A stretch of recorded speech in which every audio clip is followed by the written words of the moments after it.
Hello, ladies and gentlemen, and people of the internet. I am James Phoenix, and this is another WWE Fantasy LOG. We can, in fact, see you. And we are here to do the usuals. We're going to go through some wrestling news. We're going to cover the week in programming. We're going to score the Fantasy League. All the things. So, with that, we're going to go ahead and kick this off with the news. With me, as always, are Jeff and John, by the way. Hi. Hi. Tiff, unfortunately, could not join us tonight. She sent me a text on Thursday that she did not have internet, so I don't know if that's still the case, but I'm going to go with that until I hear otherwise. Fair enough. All right. Yeah. What's that?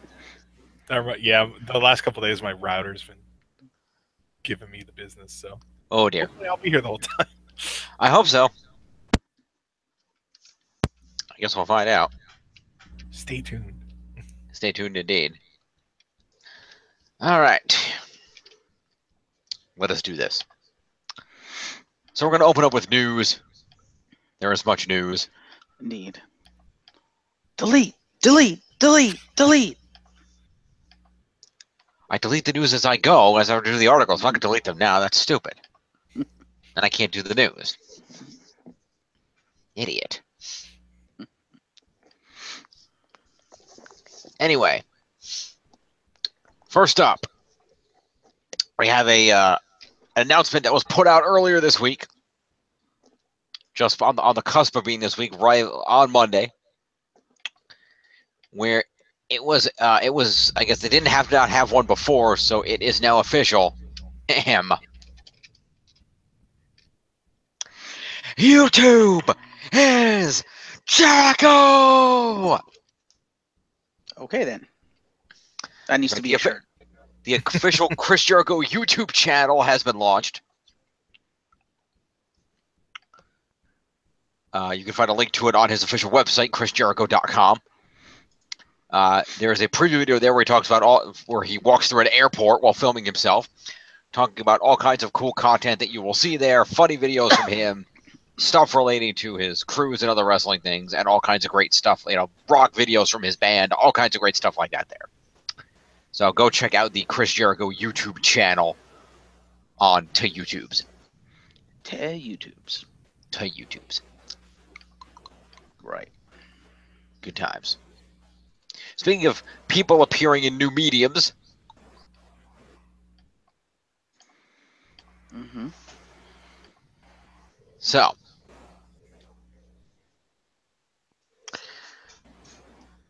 In the vein of WWE superstars appearing on CW superhero shows,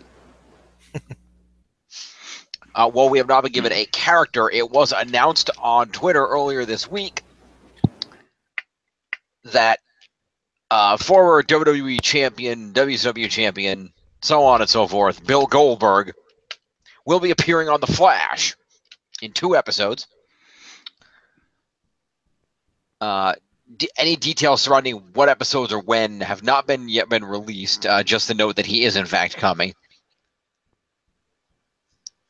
So who's he going to play? Do we even know that? Like, is he playing a villain or something? They have not said. We do not know. Just that he will be on the show. All right. I assume. Of course, this in the vein of course, Adam Edge Copeland appeared on the show in the past, and of course, Cody Rhodes appearing on Arrow.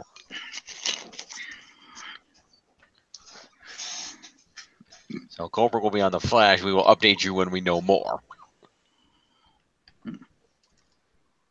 What else? Speaking of Cody Rhodes. Ooh, I want Goldberg to play Gorilla Grodd. They already have Gorilla Grodd. Oh, damn it. He would have been a great Gorilla Grodd. Yeah. Are they going to get Ryan Reeves, Silverback? Ha! Yes. Yeah. No, what, isn't that Gorilla Grodd's like left-hand monkey though? The Silverback? I don't know. Because I thought there was another monkey villain named Silverback. I could be wrong. I don't know. You probably have the best chance out of all of us knowing that, so I'm going to say yes, there is. I don't know. I know there's a Spider-Man villain called Silvermane. I look at that, I was right. There is a monkey in DC called Silverback. Okay, then.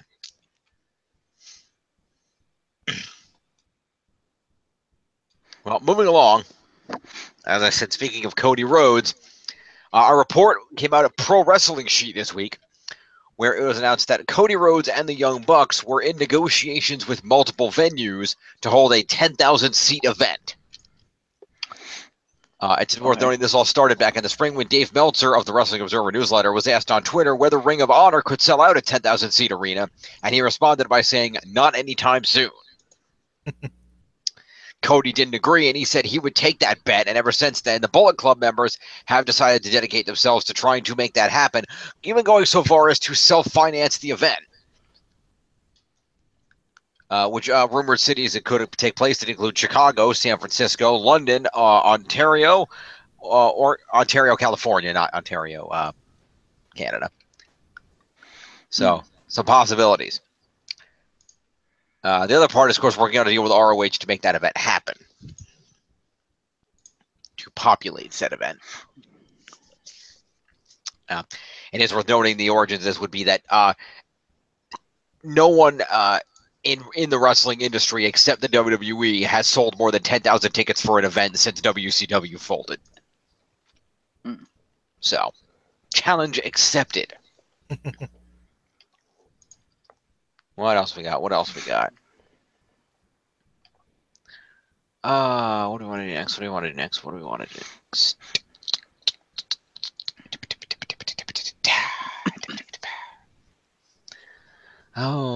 Let's do this one next. Speaking of non-WWE companies. So, speaking of YouTube is Jericho. He's not the only one taking advantage of the new medium. Okay, then. It was announced that as of 2 days ago on December 1st, NJPW has launched their own English language YouTube channel. Nice.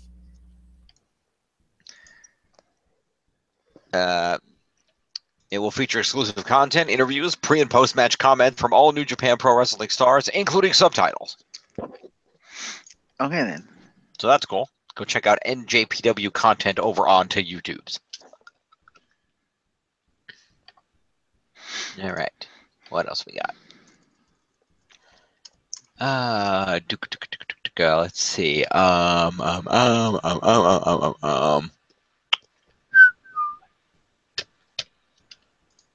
What do we got? I don't know what to do next. Pick one and go. I know. What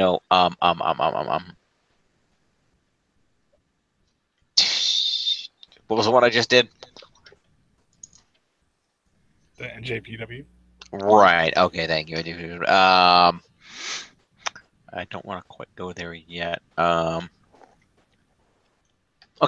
Well, I guess we'll do this then. Speaking of promotions that have been pushing Japanese stars lately, yes, still got it.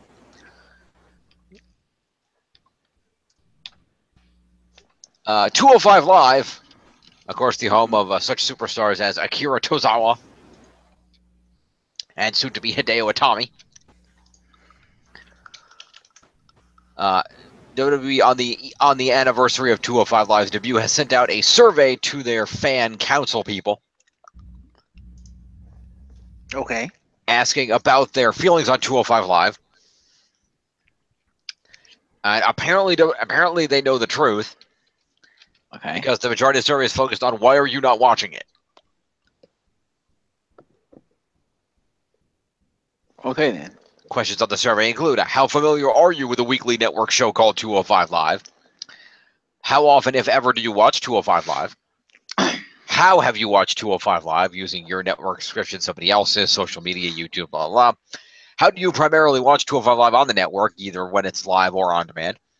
Why have you not watched, or are you not regularly watching 205 Live? Busy when it's on and I forget to. I don't like the matches. Announce team is not interesting.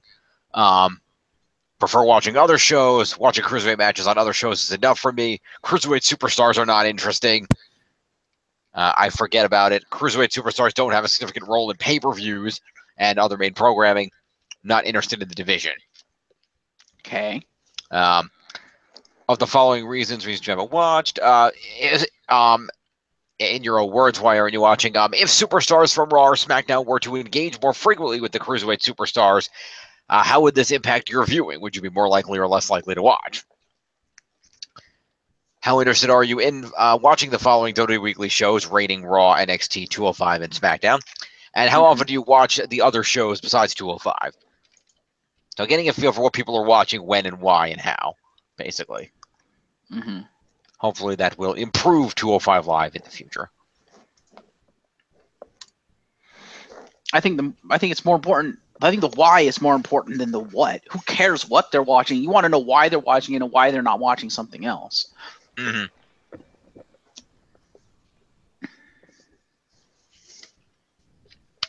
All right. Because if you want to know what people are watching, there's hard numbers for that. You don't need to ask the universe. Just go look at how many people actually watch your shit. Ain't that hard. Anyway. Right, but asking that question gives context to the answers of the others. I suppose. Anyway. Let's see what else we got here.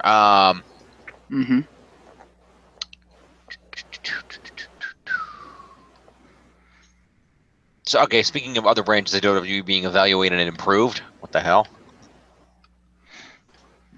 It's worth noting that WWE Studios has been expanded to cover not just films, but TV and digital media. Okay, then. They announced they're going to expand to cover that stuff, saying, our new expanded focus on television and digital continues to push WWE Studios as a multi-platform production company with the ability to create original content for global distribution, as we have successfully done for the big screen.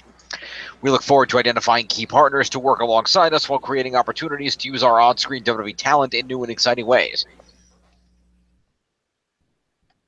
So translation, no surprise, see WWE superstars in WWE-produced TV and web series.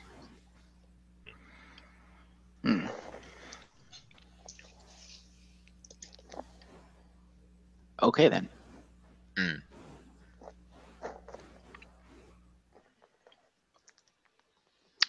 just want to say, if we're going in this direction, Yeah. I want to see an animated Mario-style Saturday morning cartoon starring the Bludgeon Brothers. That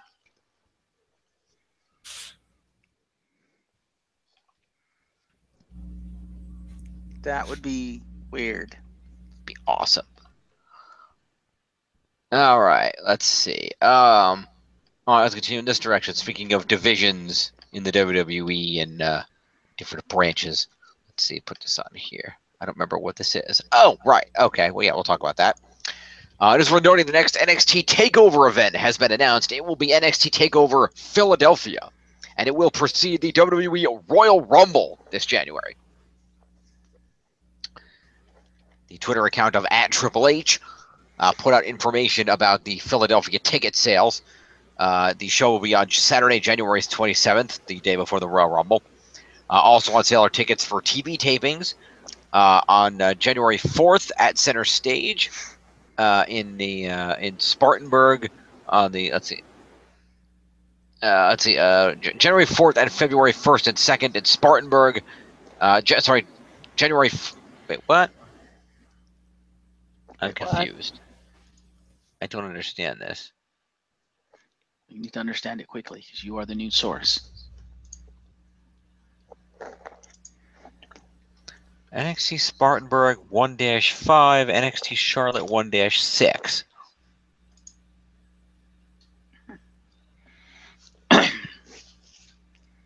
Weird. Well, anyway, there's going to be NXT shows in Spartanburg and Charlotte. Check those out. You can go to nxttickets.com and use code NXT Live. Maybe those are live events and not tapings. No, they are. Those are, no, it says NXT TV tapings right on it. Oh, okay. That's why I just don't totally understand exactly how this is working. Whatever. Yeah, anyway. Yes. Continuing NXT news, by the way. That's on the NXT train. NXT might be coming to TV. Okay. So as we all know, WWE does their annual week of WWE on the USA Network. Okay. Of course, it is during the Tribute to the Troops week, where Raw will be on Monday, SmackDown on Tuesday, and Tribute to the Troops, in this case, will air on Thursday, the 14th. Okay. And it is noted that while no details have been released currently in the advanced programming blocks, there is a blocked off 1 hour from 7 to 8 p.m. on the USA Network on the night of Wednesday, the 13th, in between SmackDown and, the day between SmackDown and Tribute to the Troops, which is just currently blocked off as WWE NXT event.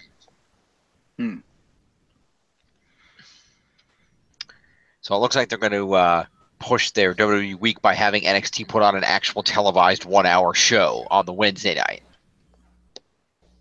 Okay then. Could this be a test for a permanent televised NXT? Who knows?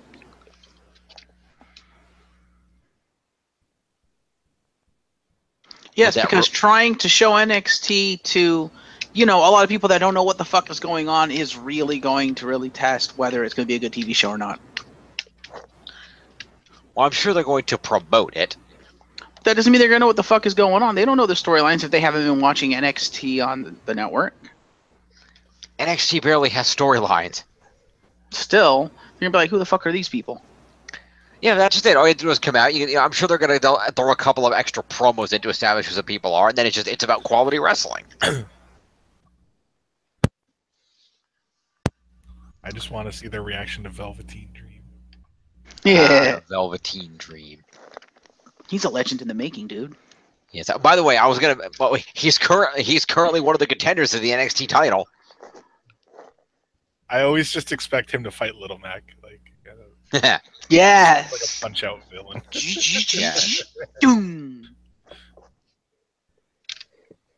So what? Velveteen Dream versus Cesaro confirmed. Yes. Okay. Cesaro's signature move is uppercut. That's true. Anyway, that was another note. Is William Regal put out a video over on the social medias announcing that due to Drew McIntyre's injuries rendering him unable to invoke his rematch clause for the NXT title, that there was going to be a series of matches, 4 matches specifically, and that the winners of those matches would have a fatal 4-way match to determine a new #1 contender for the NXT Championship, currently held by Andre the Cien Almas. Mm-hmm. So we will see how that plays out. I don't have the list of matches in front of me. I'm not going to look it up. Indeed. Those matches are forthcoming. Let's see what else. What else we got? What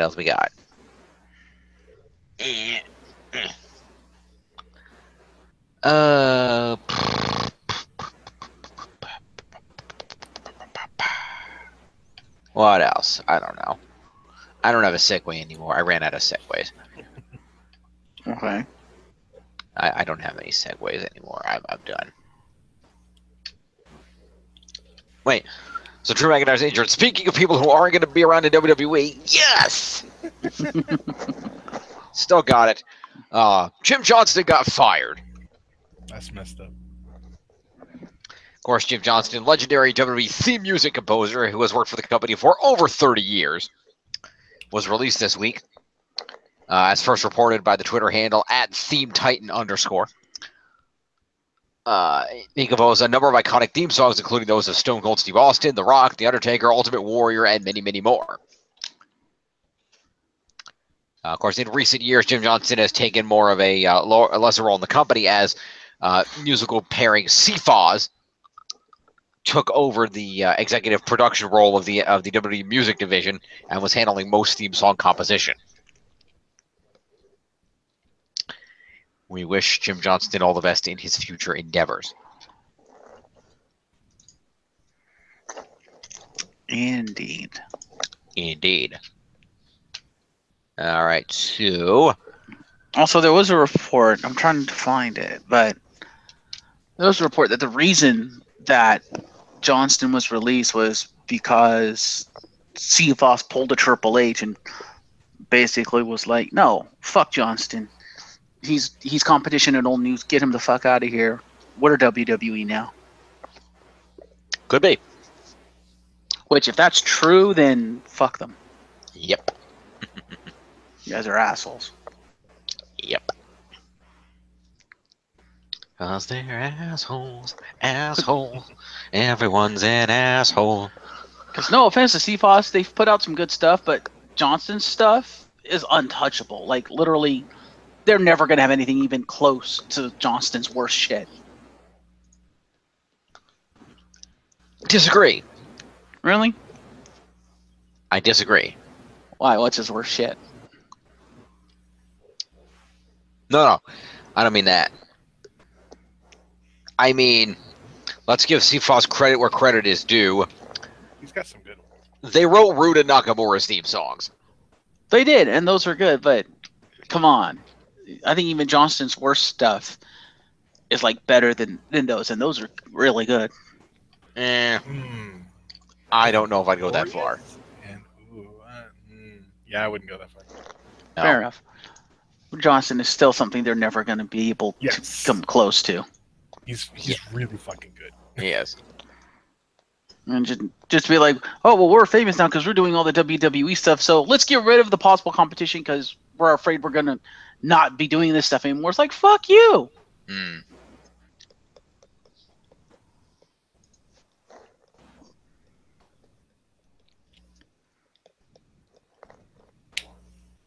Bam, bam, bam, bam,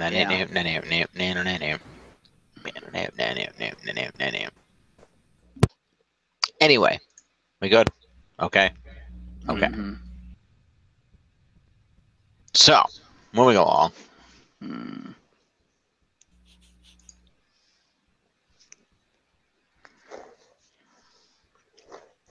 Yes, what's next? Let's see. What is next?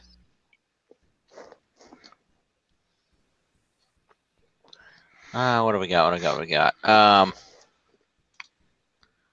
How are we going to segue this? Which way do I want to go with this? Speaking of music. Now, speaking of people without jobs, let's go with that. Continuing with people without jobs. Yep. It was worth noting that another Impact Wrestling knockout asked for her release this week, and it is expected to be granted. That being Impact knockout Laurel Van Ness, a.k.a. Chelsea Green. Oh.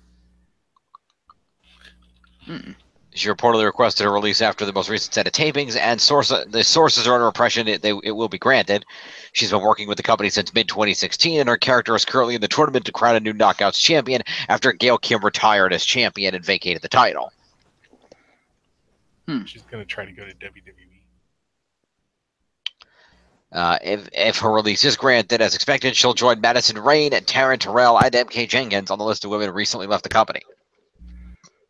Could there be a TNA Diva stable coming in? Now, She's going to be the valet for her boyfriend. who's her boyfriend? He just lost his tag team partner. Who turned on him. I can tell you who it is, but woo, you know it. Oh, really? Okay, that's random. How the hell did they meet? His tag team partner turned on him. He didn't turn on his tag team partner. That's what he said. Yeah. Which is weird, but we'll get to that. Yes, it is. I said the same thing when Jim told me. I was like, wait, what? Yeah. Russo swerve. That's not a Russo swerve. That's what a twist. Speaking of things Impact Wrestling is doing. Delete. Not only have multiple management figures and actor talents and referees parted ways with the company, but it looks like the promotion has shut down their offices in Nashville. It's reporting the wrestling's final days in Nashville offices were this past Thursday. They've been based out of Nashville since the promotion launched back in 2002, and the company will now reportedly be based out of their offices in Toronto, Ontario, Canada, home of parent company Anthem Sports. They're officially a Canadian company, eh? Mm-hmm.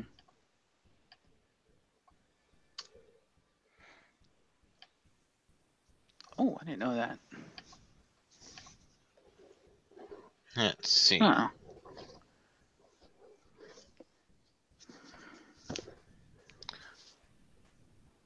So let's see here.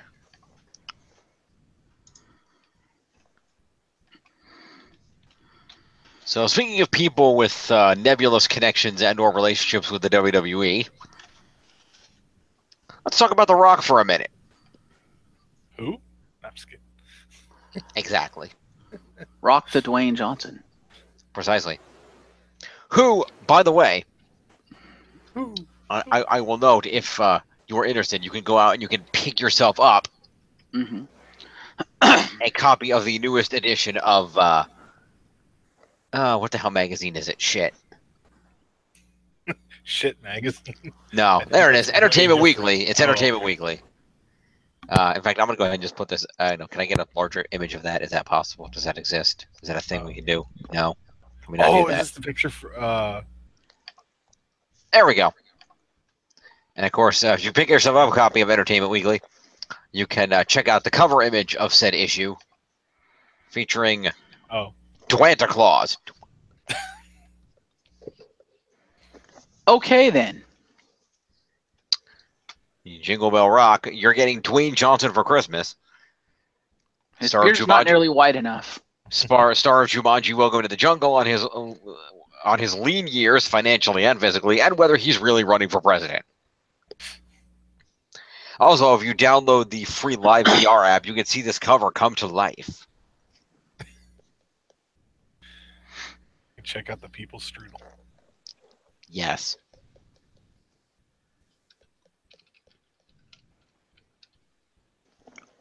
Also, as you can see at the top there, you can see how Ridley Scott re-edited and shot an entire movie to remove his lead star.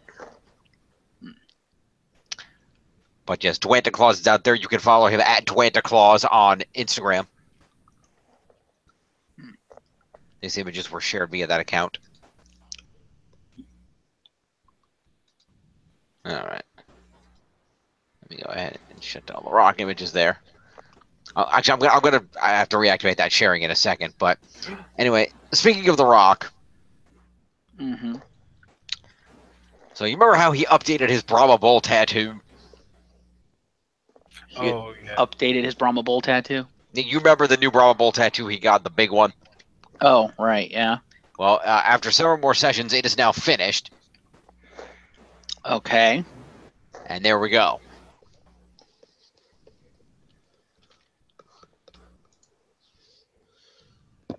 What the fuck?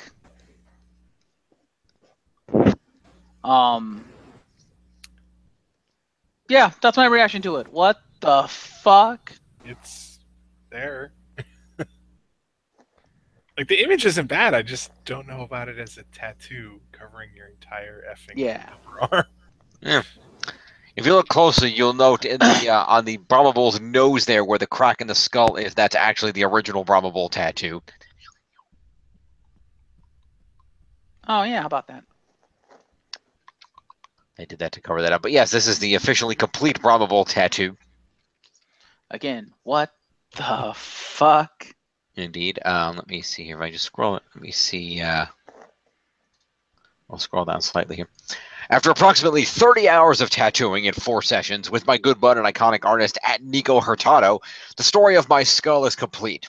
Flow of positive energy is constant through the breath of life. Horns always positioned forward, not up, but forward, representing forward progress and always at the ready to dig in and dig deep. I is the mana, the spirit, and the power. It's everything. It's where I draw my strength from all things I love and protect. As with my Polynesian tattoo on the left side of my body, the symbolic mana lays over my heart. We all have mana, our strength. You just have to find it. Hashtag bold DNA, hashtag energy, hashtag progress, hashtag mana. I don't show mine, so mine's the secret of mana. See what you did.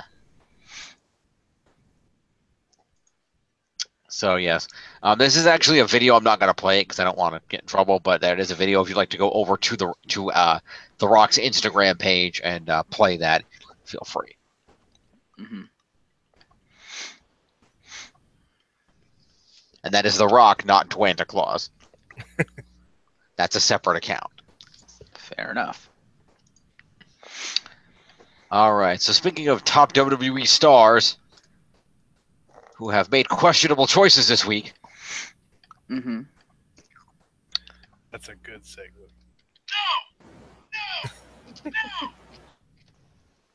I thought it was. no, I was saying no for this. I was kind of hoping that would be a John Cena line, but I ran out of John Cena lines. John Cena is being sued by the Ford Motor Company. Yes, he is. Yes. John, you fucking idiot. Flip life. TMZ is reporting that Cena is being sued by Ford Motor Company for selling a Ford GT that he was contractually obligated to keep for 2 years. Yes. Yes, he did.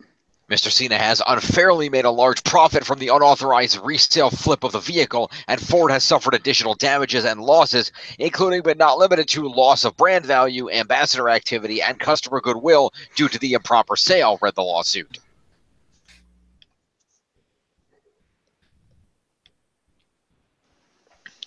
It's worth Dow. What the hell? What? Shut up. No. Oh my God, why did... It's literally going to just flat out... Right, fine, I'm muting you then. Fuck, it's going to flat out refuse to close. Assholes. Anyway, that was a $500,000 supercar, by the way. Mm-hmm. It was a 2017 Ford GT. He was selected from thousands of applicants for the opportunity to purchase the Ford GT, and Cena signed a deal in which he agreed to hold on to the car for at least 2 years prior to unloading it. However, Ford claims soon after receiving the car, Cena flipped it for a big profit. Mr. Cena has unfairly made a large profit from the unauthorized resale flip of the vehicle. Basically the thing I just read. Ford is demanding Cena hand over all profits from the sale as well as other damages. According to the suit, for his part, Cena told the company he sold the car along with other property to pay bills. FYI, it doesn't matter your reason. If it's illegal for you to do it, you shouldn't be doing it. You dumb idiot. FYI, Cena ain't the only celeb who's had the GT. Justin Verlander and Joey Logano also own them.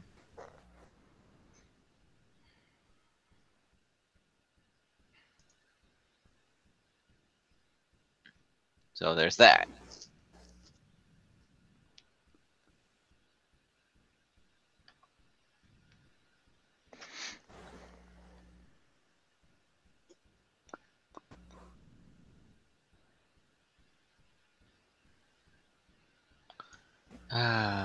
Yeah. Cena.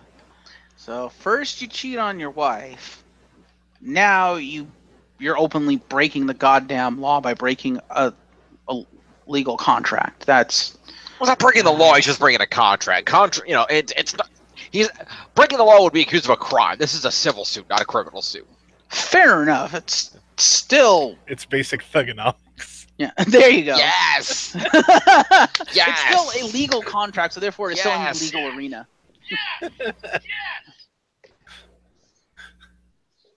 But just for the record, this is the vehicle in question, if anybody's interested. The Doctor of Thugonomics is returning, confirmed? Yeah, right. That is a nice fucking car. Fuck you, Cena. The 2017 Ford GT.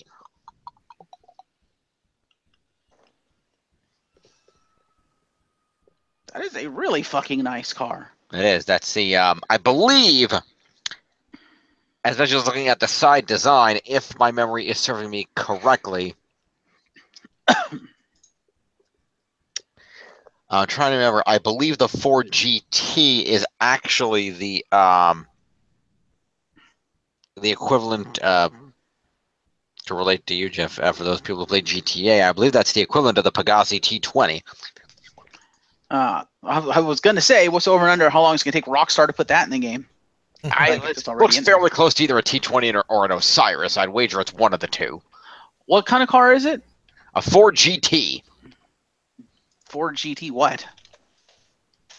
Ford GT. 2017. 2017. Yeah. Let's see. Can I see the back, please? There's the back. Uh, Yeah, that's pretty much a T20 with a spoiler on it. Yeah, it's let's see here. It is we're doing apparently the 2017.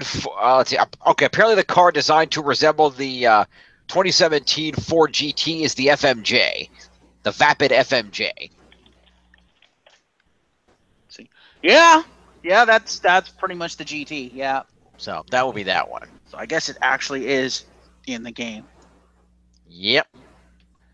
Anyway, yeah. So as soon as being sued, we will update you on that lawsuit when we know more. Also, don't sell it in the game. Yeah, apparently. And finally, lastly but not leastly, speaking of lawsuits.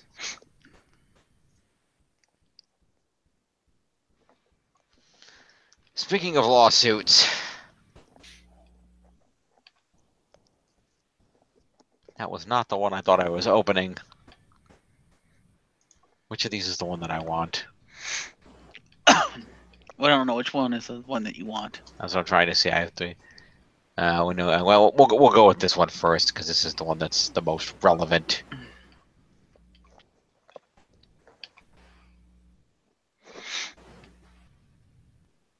Wait, did I not have the actual? What the fuck? Okay, I don't apparently have the actual article. Where the fuck? Do I not have the actual article? What the shit? Fail! Fucking fail! What the hell?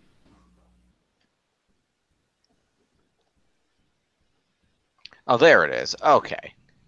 Jesus, tap dancing Christ. As I was saying, speaking of lawsuits. Delete! Yeah. It was announced this week that Impact has decided to let Matt Hardy have the broken trademarks. Ending legal issues. Yes. An article in Sports Illustrated indicating that WWE is creating its own character for Hardy, which will not be referred to as broken, but will basically be the same character. And it's woken Matt Hardy. Yes, we have according to Anthem's Ed Nordholm, we have seen the character development and we'll be interested to see where they take the concept. Our new talent agreements all incorporate language that allow talent to continue to use their Impact persona after they leave the company. We are working with our legal team to amend our existing agreements to extend this to all of our current and former talent. Or reading between the lines, we're flat ass broke, we quit, you win. Yeah. Now, let's be honest here. That's the truth of the situation. They just can't afford to fight this shit. And they know that even if they win this one, other talent might go after them, and they just don't have the money to do it. Especially since, all their talent's fucking leaving them anyway. They're like, fuck. Yeah, basically. So, of course, Matt Hardy is continuing to tease the return of the character, of course, as we're going to get to on Monday Night Raw, having broken out the delete, as well as continuing comments on Twitter in regards to that, noting that someone asking, has Matt Hardy snapped? No, I have evolved. My primal passenger has returned to drive my vessel. I am more. My physical contact with Bray Wyatt on Raw seems to have triggered and awakened my primal passenger. What in Nerek's name was my mortal vessel thinking on #Raw? I showed symptoms of a spot monkey addiction. Never again. So yes, the Nerek, one of the 7 deities, is speaking to Matt again, so. And yet, when he comes back out as broken Matt Hardy, he's still going to be a goddamn spot monkey, because that's what he is. No, not really. He's still going to do spots. No, that moonsault was rare. Remember, he doesn't really do spots anymore since he realized, maybe if I stop doing that, I'll stop compacting my spine. I didn't say he was going to do a moonsault. I said he's still going to do spots. There's a difference. Especially when Jeff comes back, yes, they are going to be spot monkeys. They're going to still be awesome wrestlers, but they're still spot monkeys because that's what they are. That's what's made them famous. Yeah, but that wasn't really what they were doing as broken. Fair enough. Jeff was doing it a little bit, but this isn't TNA. Yeah, well, Matt Hardy will be doing his broadcast. It's also very likely Jeff will join when he returns next year. It was also speculated that despite the actions, they will be called Woken instead of Broken by the WWE.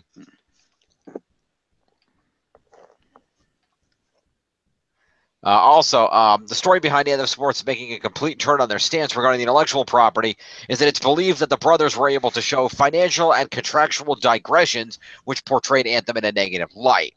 It's possible their change of position was a way of publicly saving face for the company and coming across as the good guys who not only let Matt and Jeff have their gimmicks, but everybody else too. You get a gimmick, you get a gimmick, you get your gimmick. Exactly. Everybody gets a gimmick.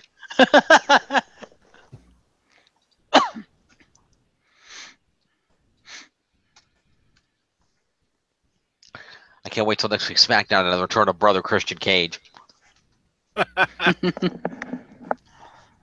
Dude, he can barely walk. He's not coming back.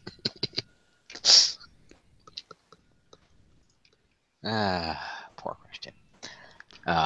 The day Christian comes back is the day Edge reveals his neck is fine. He's not coming back.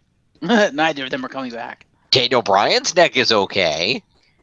Daniel Bryan never had a neck problem. He had a concussion problem. It's his head. Yeah. Which is, mind you, still bad, but I think far easier to come back from than a broken freaking neck, unless you're Kurt Angle. But even then, you see how that dude isn't walking right? Yeah, I rest my case. Yeah. Yeah, you want to talk? No, I'm sorry, but even to the point of where Edge's neck, you don't talk broken freaking necks. Austin Pile Driver came back. Yeah, but Austin had surgery. Edge is trying to not do that. Yeah. That's why he quit. He's like, I don't want to do that. Also, there's a reason Austin hasn't been back for a while, and his neck is a big part of it. He's like, yeah, I probably could come back and stun everyone in that place, but that could fuck my neck up. Not going to do it. Fair enough.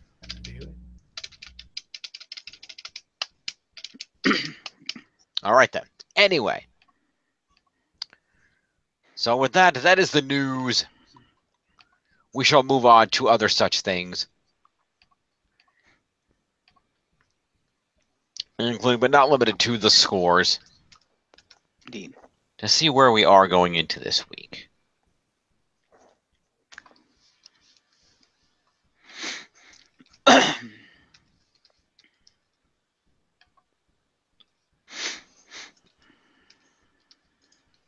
Okay, what do I do here? Hang on. Yeah. Okay, let's go over here. Let me fire up the screen share and see where we are at.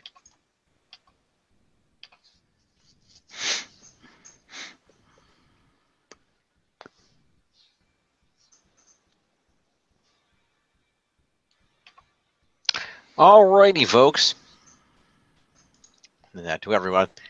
As you can see here, currently in the lead at 58-72 is the Champions of Justice, led by Tiff. And second at 52-68 is TNA Worldwide, led by Jeff. And third at 46-78 is the Glorious End.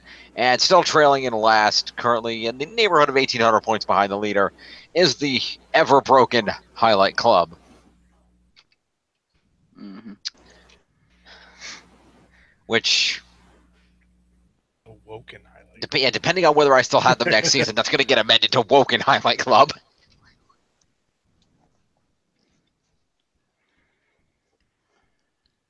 But we will deal with that later. In the meantime, let's go to the leaderboards.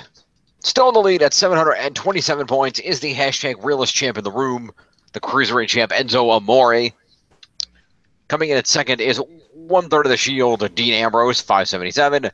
WWE champ AJ Styles clocking in at 525 as the one of only 2 SmackDown dudes in the top 10. Seth freaking Rollins coming in at 515. Another third of the Shield, followed by the former Intercontinental Champion The Miz at 507. Cedric Alexander coming in at 490. Braun Strowman at 469. Monster Among Men. The third of the Shield, Roman Reigns at 466, followed by Kalisto at 442. Rounding out the top 10 at 425 is Kevin Owens, the other SmackDown dude in the top 10. Fair enough. Yep. Alrighty. So let's throw these in alphabetical order, and let's see what happened this week. Let's indeed. We saw many things. We did saw many things. The November 27th edition of Monday Night Raw aired live from the Thompson Bowling Arena in Knoxville, Tennessee. And we open things up with a video package highlighting the Braun Strowman events going on recently between him and Kane. We then open things up with the new Intercontinental Champion, Roman Reigns. Bow now. Bow now. And he goes down to the ring to kick off tonight's show. Talks about how things have been going their way since the Shield reunited. Some fans chant, "You deserve it." Reigns thanks them. He then shows a video of Raw from last week of the Shield putting Miz through a table and says, "We won't be hearing from the Miz for a while." But he says, unlike Miz, he'll be a fighting champion. Anyone who wants some can come get some. Oh my God! Did he really say that? That is the written quote by the recapper. I do not know if it is accurate. Jesus Christ! You're not helping your case, Roman.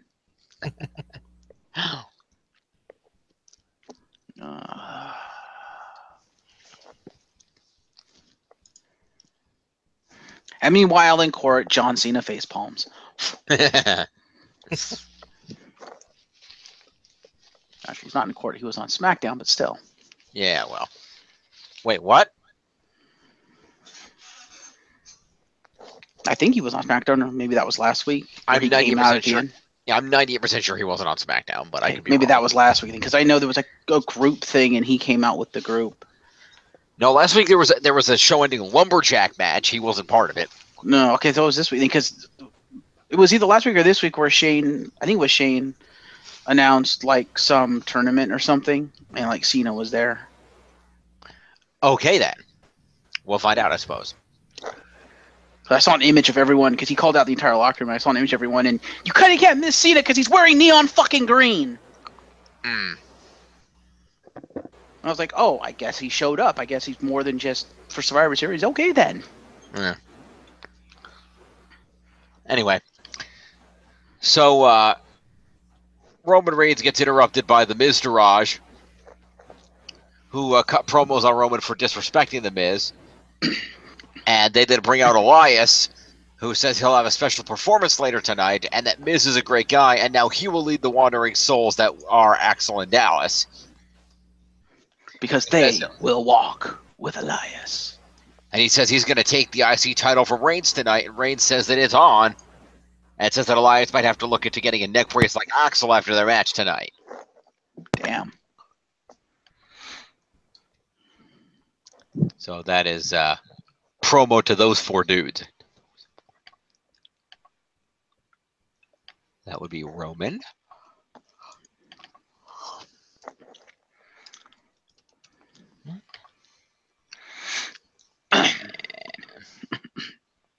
Elias.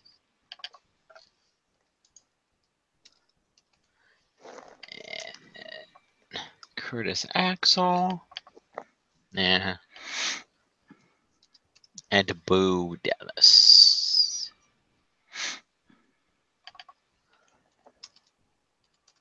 Okay. All right. Following this, we have a one-on-one match between Cesaro and Seth Rollins.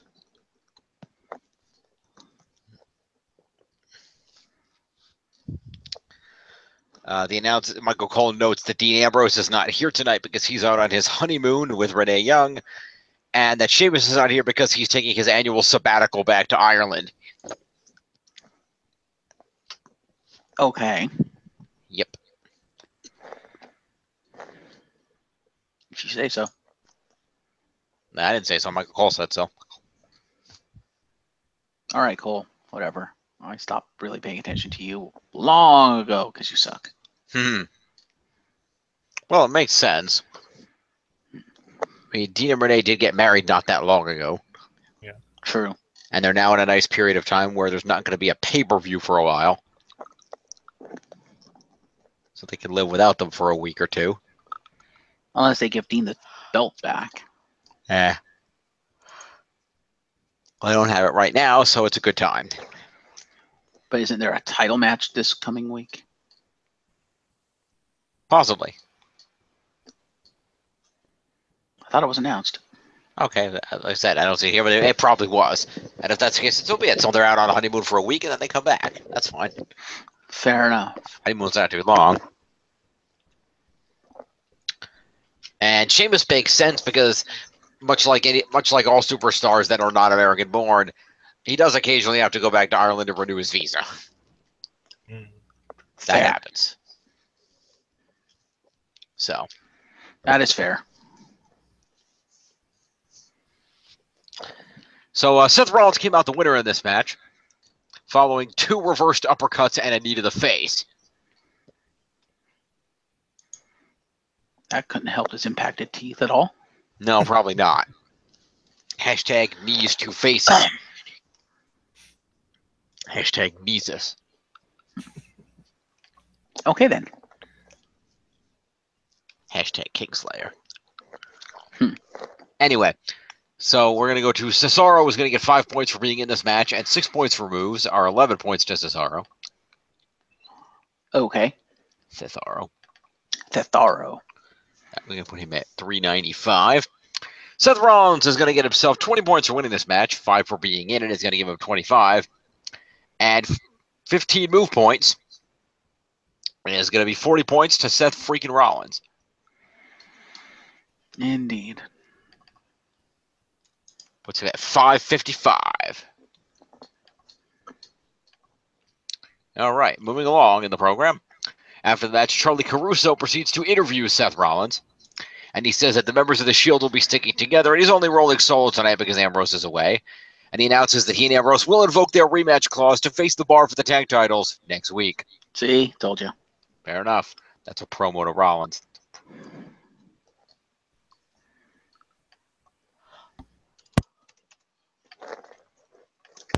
All right.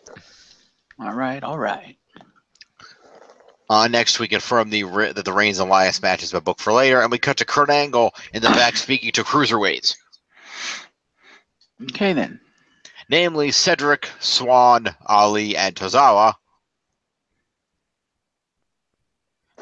Rich Swan informs Kurt that the Zoe train has gone completely off the rails, and that Enzo's using them to keep the cruiserweight title unfairly.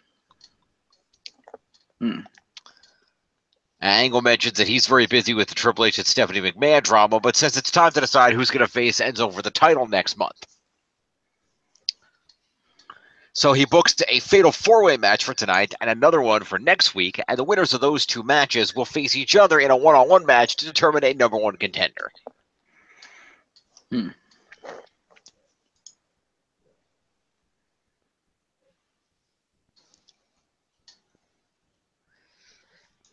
It's all right. It's worth noting that those matches, we'll get to tonight's match later, but we'll cover more of that later. So promo to those 4 cruiserweight dudes. Yay, cruiserweights? Yay, cruiserweight dudes. Right, Rich Swan. Can't handle this. 2. And Cedric. Yay, Cedric. And Akira Tozawa. Ha! 23. And who was the other dude with him?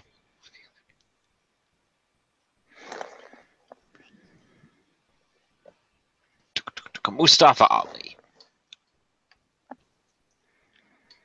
Yay, Mustafa. Yeah. Wow, that's mostly... Okay. Wait. That's a fatal 4-way match? No. No, I mean, that's going to end up being a fatal 4-way match, those 4? No. Oh.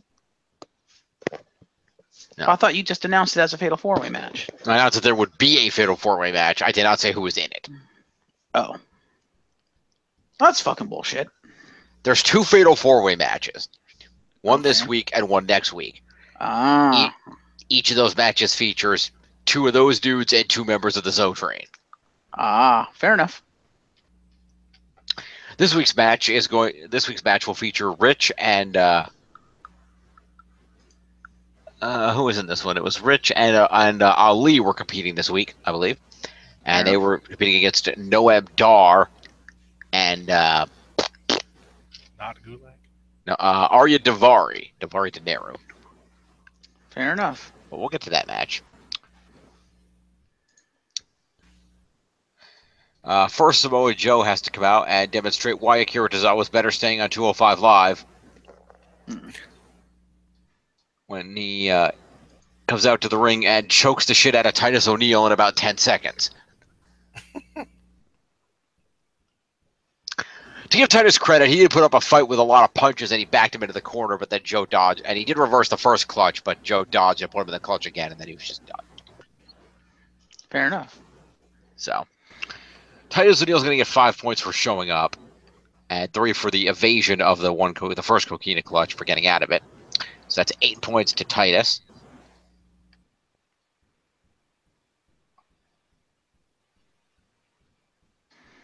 Yay. That's going to put him at 96. Woo. And then Samoa Joe is going to get himself 20 for winning, 5 for competing, and 2 Coquina clutches is 27 points to Joe. Woo.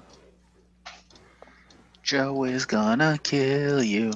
Or 14 and 7 is 221. All right. After the match, Joe goes to beat Titus down some more, but Apollo Crews comes out to try to make the save, and they go at it, but Joe gets the better of Apollo Crews and then chokes him out with the clutch too.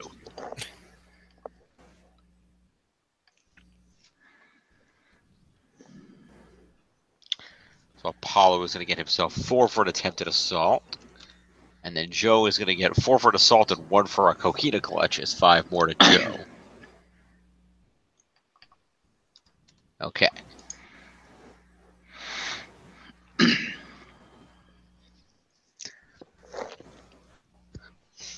Let's see.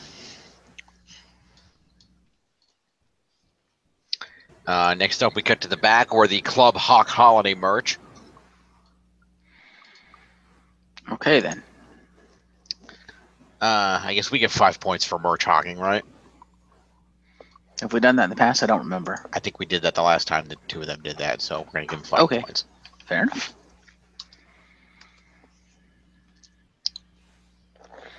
Make it so. Okay. Following this, we go back to the ring where we have ourselves a 6-woman tag team match player. Okay, then. That tag team match features Paige, Mandy Rose, and Sonya Deville, aka the newly crowned Absolution, taking on the team of Sasha Banks, Bayley, and Mickie James. Or at least that's what was supposed to happen. And Sasha came out and she was all prepped to go. But then Mickey's music hit, but she did not come out, was nowhere to be found. Then Bayley's music hit, and she did not come out, and she was nowhere to be found. Then Paige's music hit, and she and Absolution did come out. And they proceeded to come out to the stage and say, "Oh, where's your partners, Sasha? Maybe they finally wised up and realized they shouldn't be challenging us." Oh, wait, I know. And then Paige did return to the monitor where we cut to the back and we see what appears to be Mickie James badly selling an ankle injury. On the ground being checked on by an official, and then we cut to another area where Bayley is poorly selling a back injury. Yeah, we need some selling lessons for the WWE Women's Division.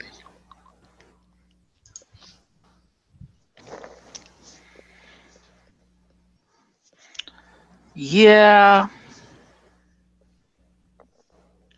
Well, you would think Mickie James would know how to sell. Come on. You would think, but, you know. I don't know. I mean, admittedly, her sell was better than Bayley's, but still.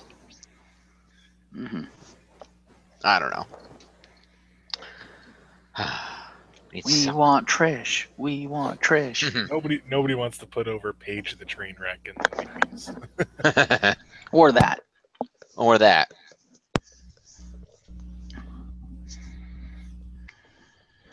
You know.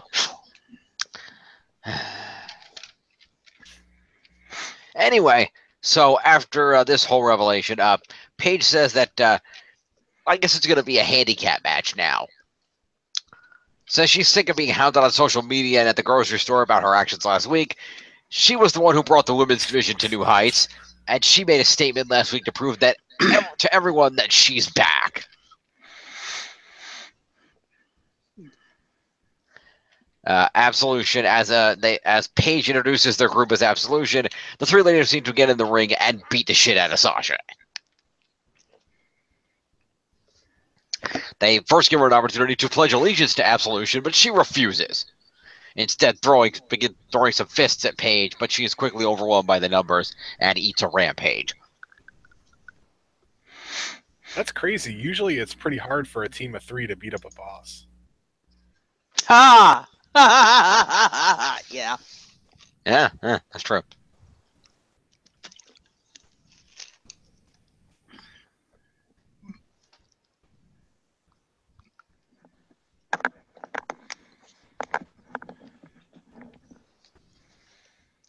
Well, it's okay. On their way out, they stopped by the dark locker room and they saw Ric Flair, and he said, "Take this." Woo! I know that's the wrong show, but it's still funny. Anyway. Hey, he's a legend. He's allowed to go wherever he wants. This is true. I just couldn't think of a legend with a long beard. Flair doesn't have facial hair. I know, that's why I'm saying I couldn't think of one with a long beard, which is why I used Flair, who's the default old guy. Kevin Nash? No. Yeah, no. Kevin Nash is Oz? Yes, okay. Puff of green smoke. Walk down a ramp. Yeah, that's the problem is they don't go to his locker room because you go in there and it's like, here, take this. Oh God, my quad! Ow! Fair enough. So anyway, that match did not actually take place, so there will not be any match points for that. Instead, what there will be out of match assault points to all these ladies and a finisher to Paige plus a promo to Paige. So we'll open up with Sasha. Or here you go, legend with long beard, insanely heel Chris Jericho. Okay. Remember when Jericho had Daniel that? Bryan, yeah, pretty soon. Yeah, wait for it. But remember when Jericho had that long ass beard? Kind of. Yeah. Take the power up of Jericho. Huh.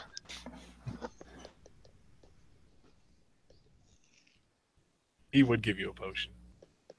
Yeah, he would. Man. There you go.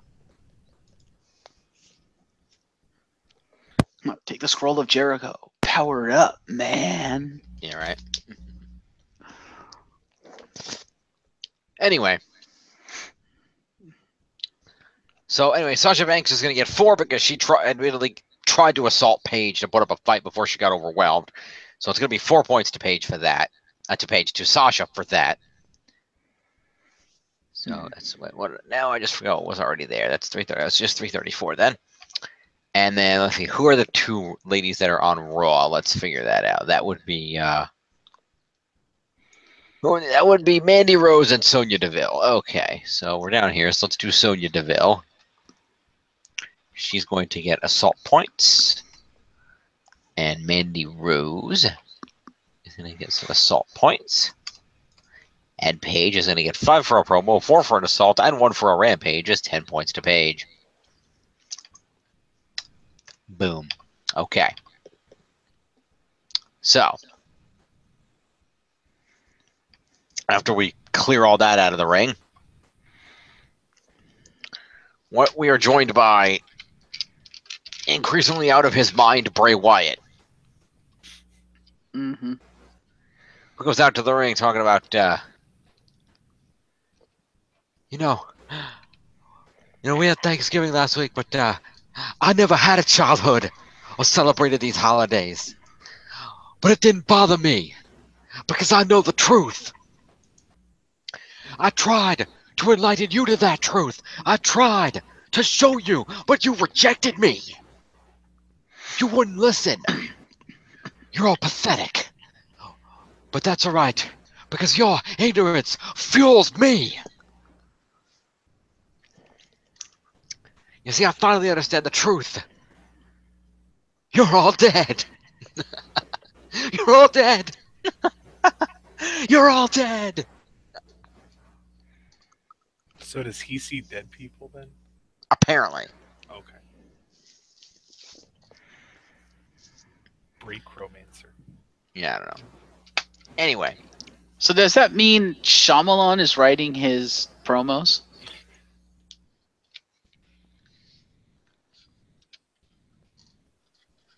Possibly.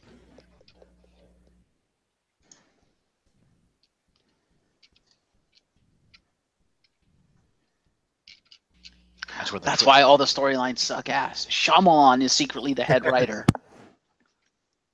That's where the twist came in. He was secretly Sister Abigail all along. Yeah, he would do that. Anyway. So, yeah. So Bray Wyatt is interrupted by Matt Hardy's theme music. As Matt Hardy comes out to the ring for a one-on-one match. Which they do have. But I will give Bray his promo points first.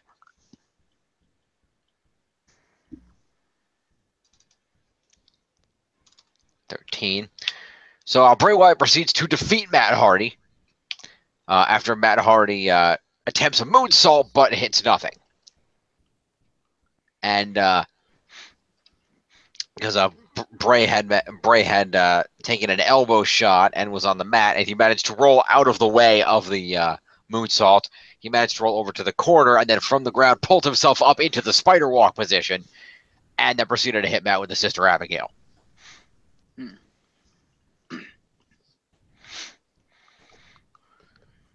So Bray Wyatt was the victor of that match.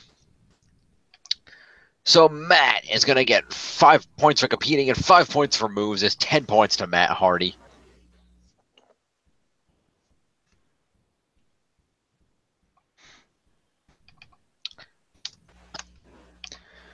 Bray Wyatt gets 20 for winning, 5 for competing, and 5 moves. Is 30 points to Bray.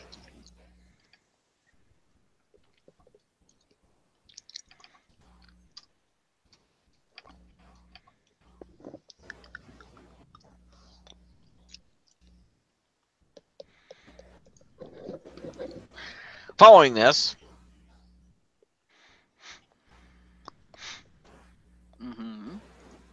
Matt Hardy, as Bray Wyatt is leaving, laughing maniacally, Matt Hardy manages to pull himself into a sitting position in one of the corners.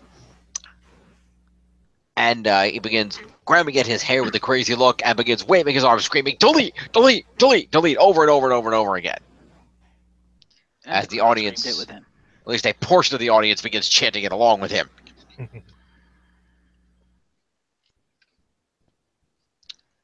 And Michael Cole wonders if we are witnessing a Matt Hardy breakdown.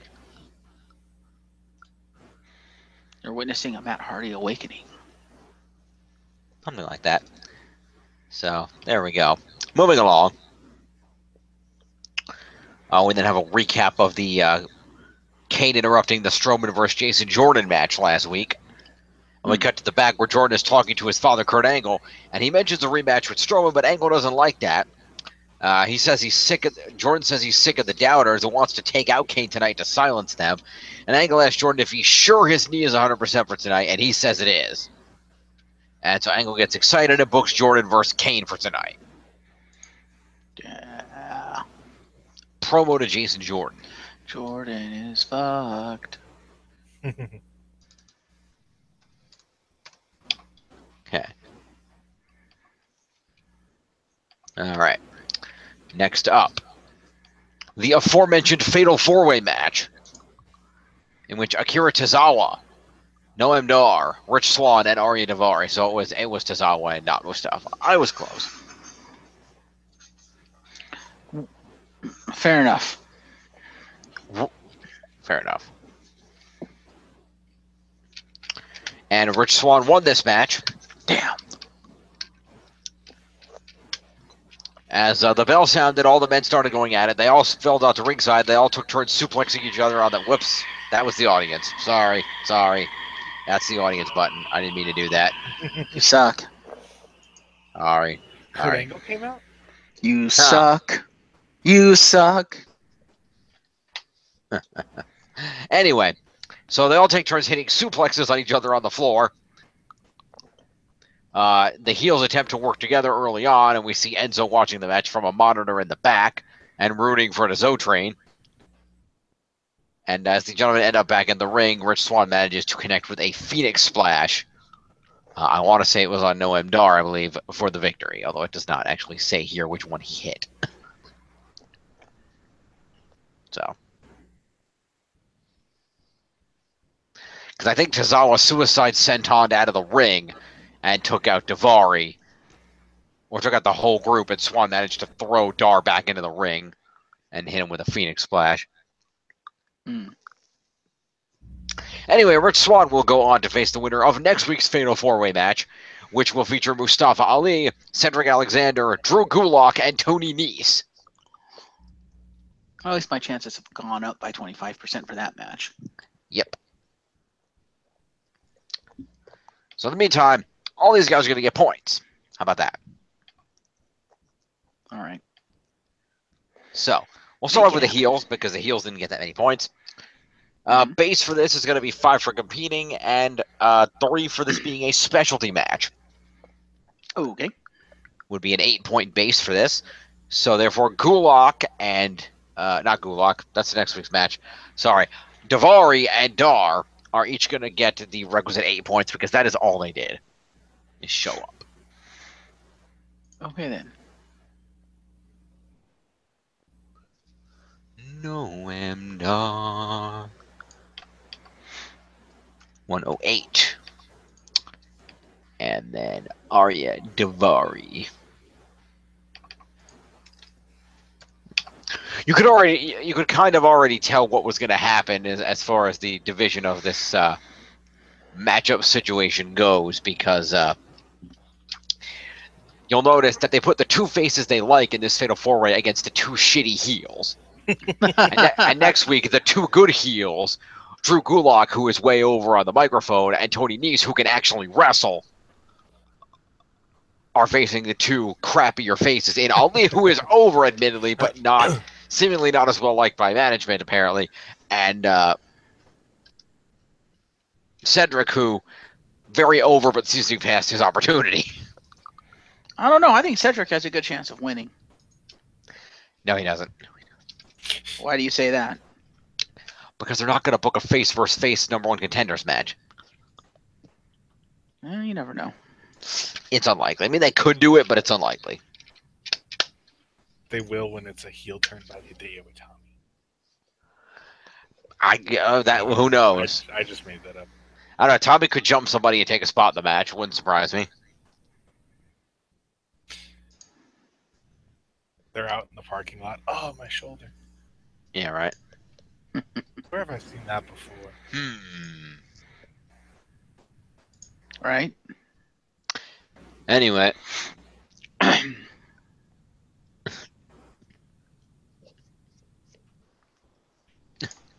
Spoilers. The number 1 contender is going to be Big Cass. Yes. Do it. In a luchador mask. Yeah. No, he comes out holding Crash Holly's scale. It says he's well under 400 pounds. or sorry, well under 205. Let's say that. That'll make more sense. It should be look like his, but the opposite colors. Yes. They wouldn't do that, but it'd be funny just for temporarily to not necessarily Big Cass, but to have someone do that. It'd be a hilarious gimmick. It'd be great. I think it'd be hilarious that Braun Strowman would do that just because the dude moves like a fucking cruiserweight. There you go. Actually, if they want someone who's big, who really moves like a cruiserweight, have Luke Harper come out. Yeah. Because that dude could out cruiserweight the cruiserweights. That's how fucking awesome he is in the ring, and they just don't let him do it because they want him to wrestle like a big man. Yeah. Because we're talking about a 300 plus pound guy who can fucking kip up. What the fuck? Yeah.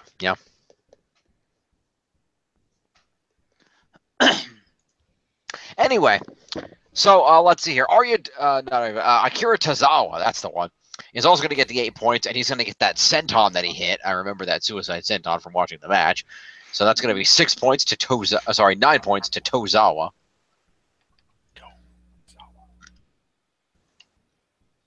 He's 32. And then the winner of the match is Rich Swann, who's going to get himself 20 points for winning this match, 10 points for winning a specialty match is 30, 5 for competing is 35, 3 for competing in a specialty match is 38, and the Phoenix Splash that won him the match is 39 points to Rich Swann.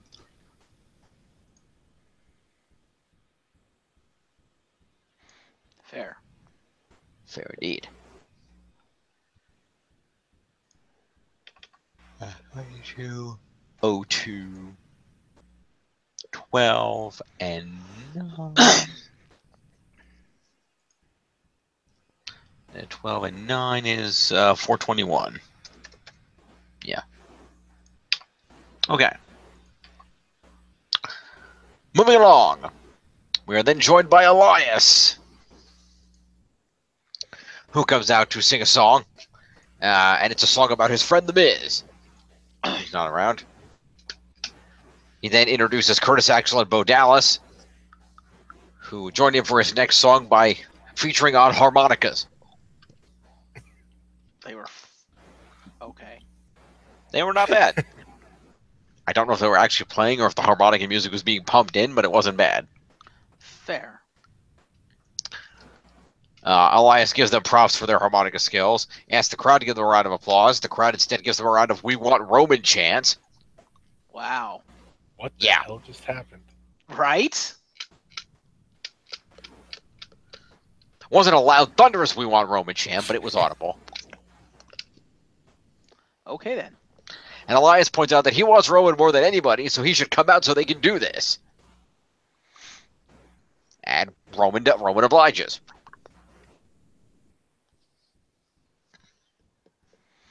Okay, then. So that's going to be promo to Elias and the Mr. Raj.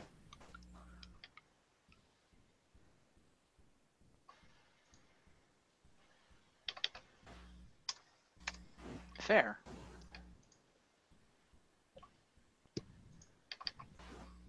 Let's see. That's going to be 191. And Bo is going to be 175. All right. So Elias then challenges Roman Reigns for the Intercontinental Championship, which Roman retains, despite the multiple attempted interferences by said Mr. Raj, as one might expect.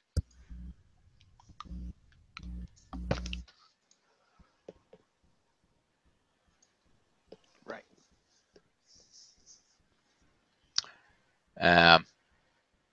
Yeah, basically. The Mr. Raj tries to interfere and they eat finishers. So, that's what happens there. Anyway, so the Mr. Raj are going to get themselves each 6 points for interfering in this match. Okay. That's Curtis Axel at 197, and it puts Bo Dallas up at 181. Elias is going to get himself 5 points for competing in this match and 4 for moves. Is 9 points to Elias. Good attempt on you. Roman Reigns is going to get 20 points for winning this match. He's going to get another 20 points for a retention of the Intercontinental title, is 40. He's going to get 5 for competing, is 45. And he's going to get 6 for moves, is going to be 51 points to Roman Reigns. Okay, then.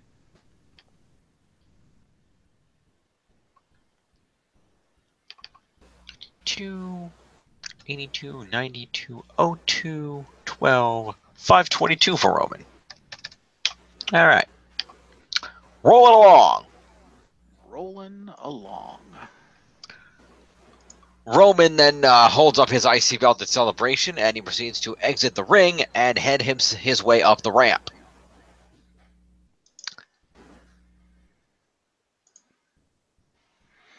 Okay, then. But he only gets about halfway up the ramp. Yep. What do you mean, yep? I saw this part. Okay, then don't yep me like you don't know what's coming. Anyway, he gets on halfway up the ramp when he is jumped and choked out by Samoa Joe. Yep. Joe is gonna kill you. Finley and Jamie Noble run out and try to pry him off.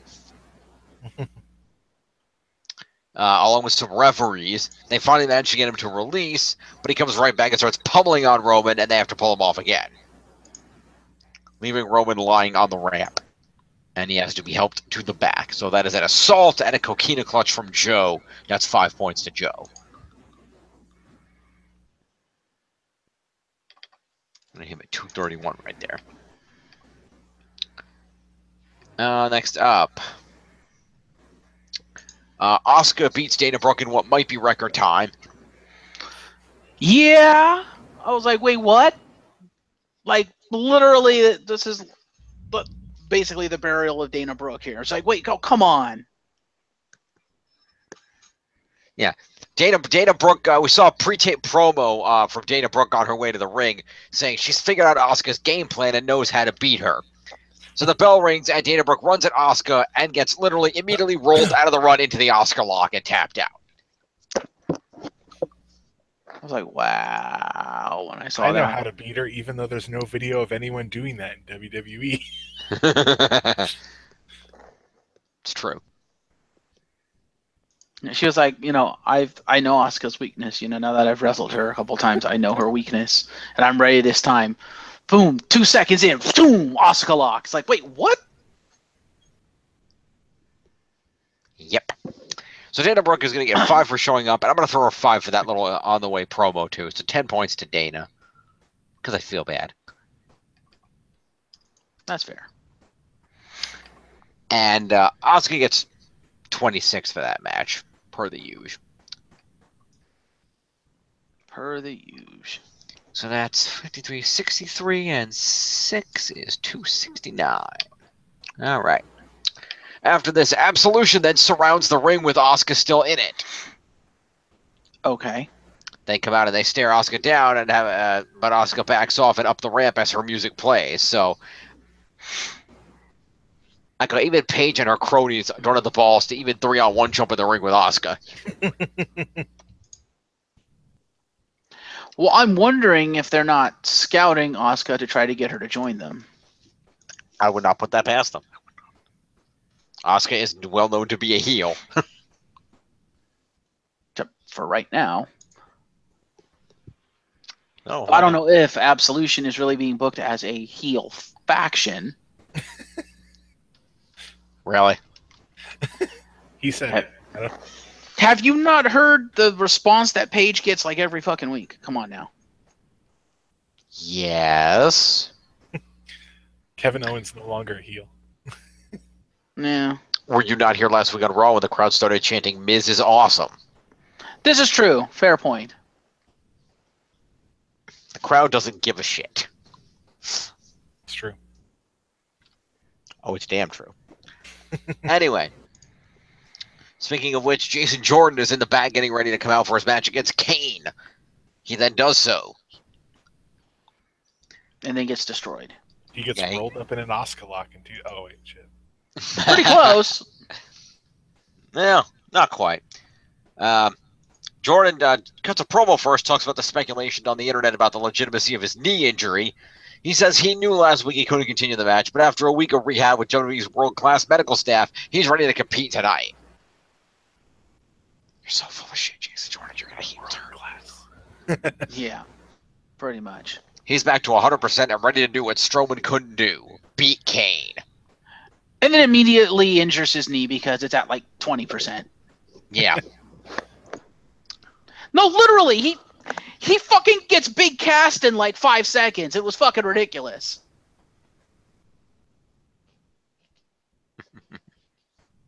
Literally, Kane just tosses him out the ring. He hits the ground. Oh, my knee! It's like, really? That's 100% knee? Okay, then. He's faking it. I know, but still. What do you mean you know?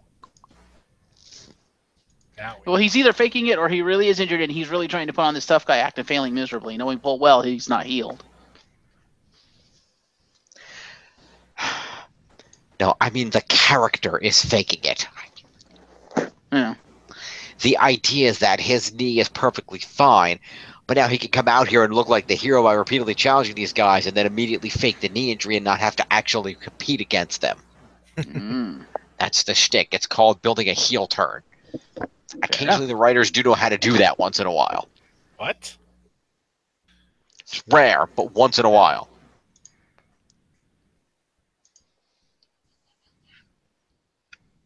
That's fair.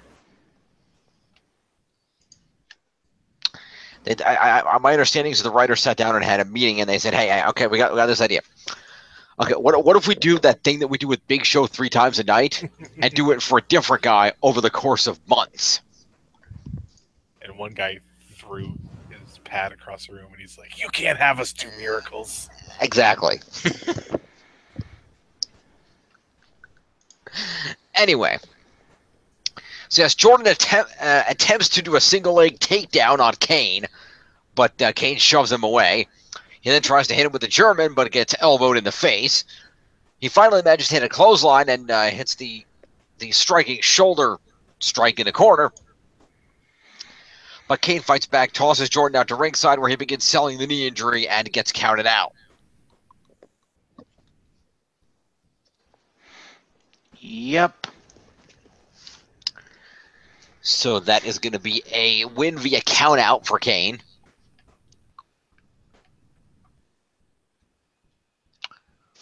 So let's see, a count out, an unintentional count out victory does not.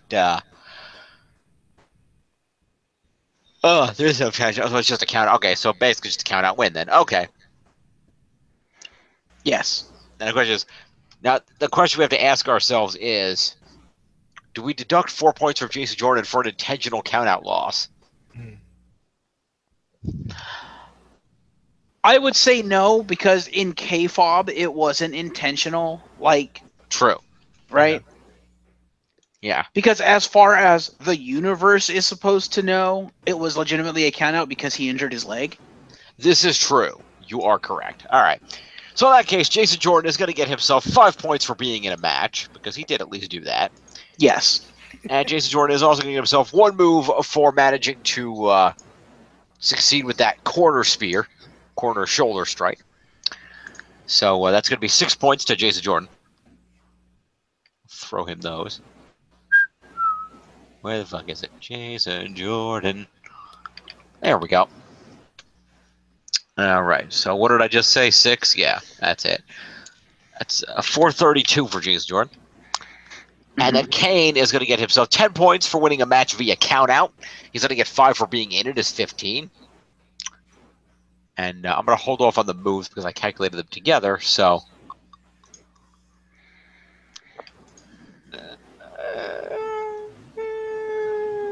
this doesn't really matter, actually. I'm fucking going to give Kane his move points now. Fuck it. That's 15 and 4 is 19 points to Kane. Fair. So that would be 74 and 9 is 183. The big red machine. So after this, Jason Jordan rolls back in the ring and starts brawling with Kane again, but gets booted in the face. He then throws Jordan outside again, and Jordan sells the knee again. Learn to land on your other leg, moron. He's suffering from big calf syndrome. He is. So Kane then beats the shit out of Jason Jordan at ringside and repeatedly beats on his bad knee. But he is then interrupted by Finn Balor's theme music. And you know what I find hilarious? What? Finn Balor apparently gave 0 fucks that Jason Jordan was being beaten to within an inch of his life in the ring. Because he had his standard entry. He literally just stood on the ramp not giving a shit about Jason Jordan. Oh, oh, Oh, oh. Meanwhile, in the ring, fuck you, Jason. Fuck you, Jason. Fuck you, Jason. Like, literally, Balor gave 0 fucks about Jason Jordan at this point. Yeah. I found that absolutely hilarious. He's supposed to be the hero coming out to save Jason Jordan, yet just moseying on down the ring like normal, turning his back to Jason Jordan, getting his ass kicked in the ring. Oh, oh. You're just like, oh, that's terrible storytelling. By the way, just a note I'm thinking of, at some point in time, if one of them swaps brands, I really want Finn Balor and Bobby Roode to form a tag team. Okay.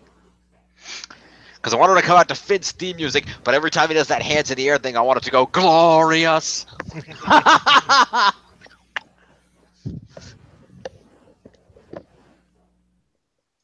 can see that.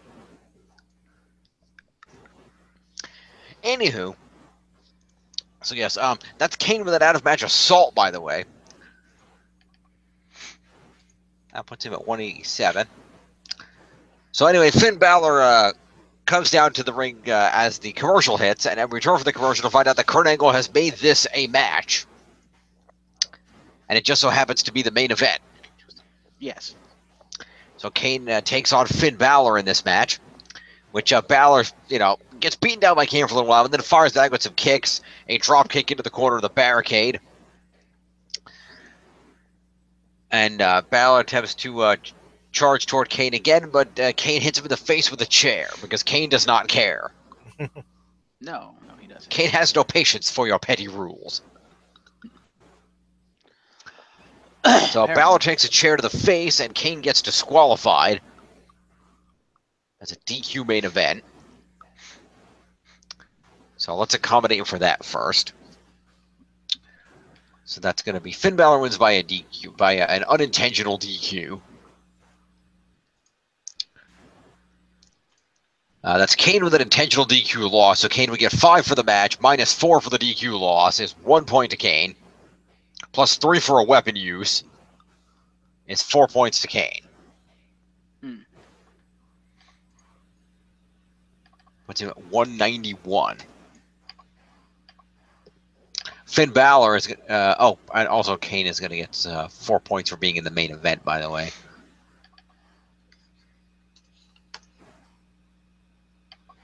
Finn Balor is going to get himself 5 points for competing. He doesn't get anything for winning by DQ, unintentional DQ, so he's just going to get 5 points for that, and he's going to get 9 points for being in and winning the main event, so that's going to put him at 14. And plus Finn Balor is also going to have himself 2 moves. It's going to be 16 points to Finn Balor. 85 and 6 is 391 for Finn Balor. So following this, Kane throws Finn Balor back in the ring and beats him down with more chair shots, then puts Balor's head into the folded up chair with the intent of jumping on it, but he is interrupted by Braun Strowman's theme music. Braun Strowman walks down to the ring, slightly favoring the injured throat from last week. And Kane proceeds to hit Braun with the chair, and it has absolutely 0 effect. Except Strowman giving him a dirty, pissed-off look. And then Kane begging Braun Strowman for mercy, but Braun backs him into a corner and repeatedly headbutts him over and over again. He then throws Kane outside and then hits him in the face with the ring steps, then grabs the lower portion of the steps and throws them in the ring. Then Strowman picks up the chair and beats Kane with the chair for a while, then throws Kane in the ring, then picks him up and hits Kane with a running power slam onto the stairs. I wouldn't really call it a running power slam. I'd call it a falling power drop. Okay, then. Yeah, he did not run, and he barely got Kane up and basically dropped him on it. He basically did this. He went, It was kind of pathetic, to be honest. Give him credit. Kane's like a 350-pound dude. This is the same guy who picked up the Big Show and running power slammed him through the ring. So no, I will give him no credit. That was pathetic.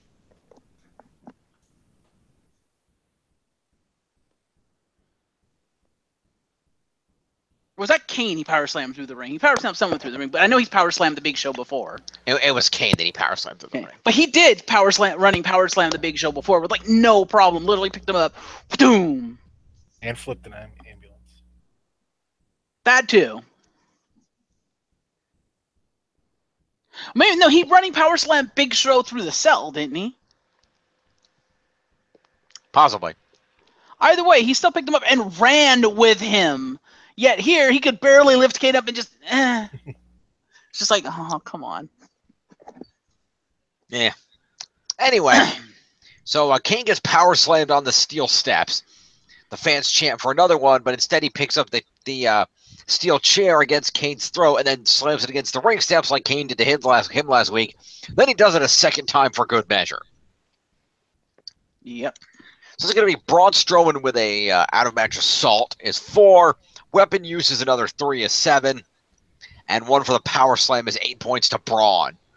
Unless somebody feels like throwing him an OMG. Braun. No. Very good then. That'll put him at 477. Thus end his Monday Night Raw. No, the OMG for this week I'm saving for later. Oh, okay. I know the one you mean. And yes, I agree with that wholeheartedly. I agree. Fair enough. Let's check those happy totals. Let's.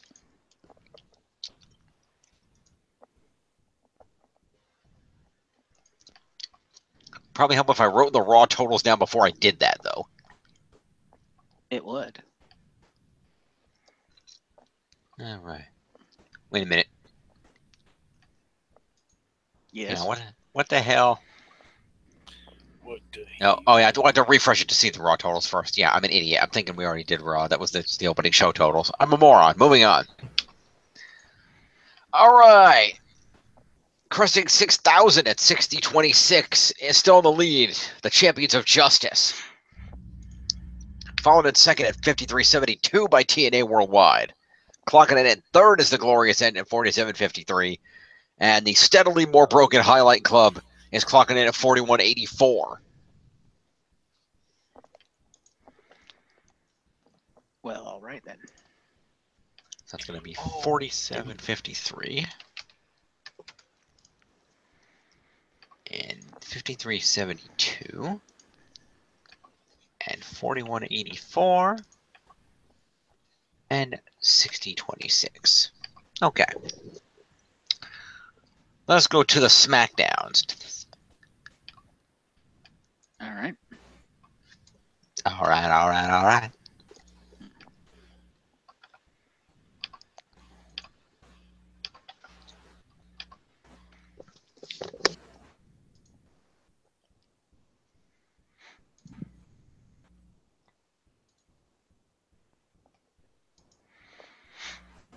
Indeed.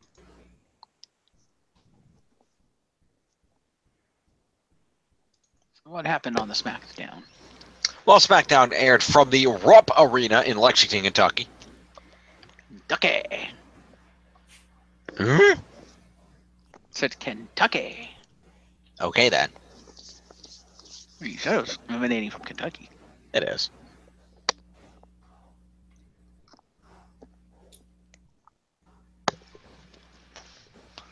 Which reminds me, don't forget to go get yourself some sweet KFC Georgia Gold chicken.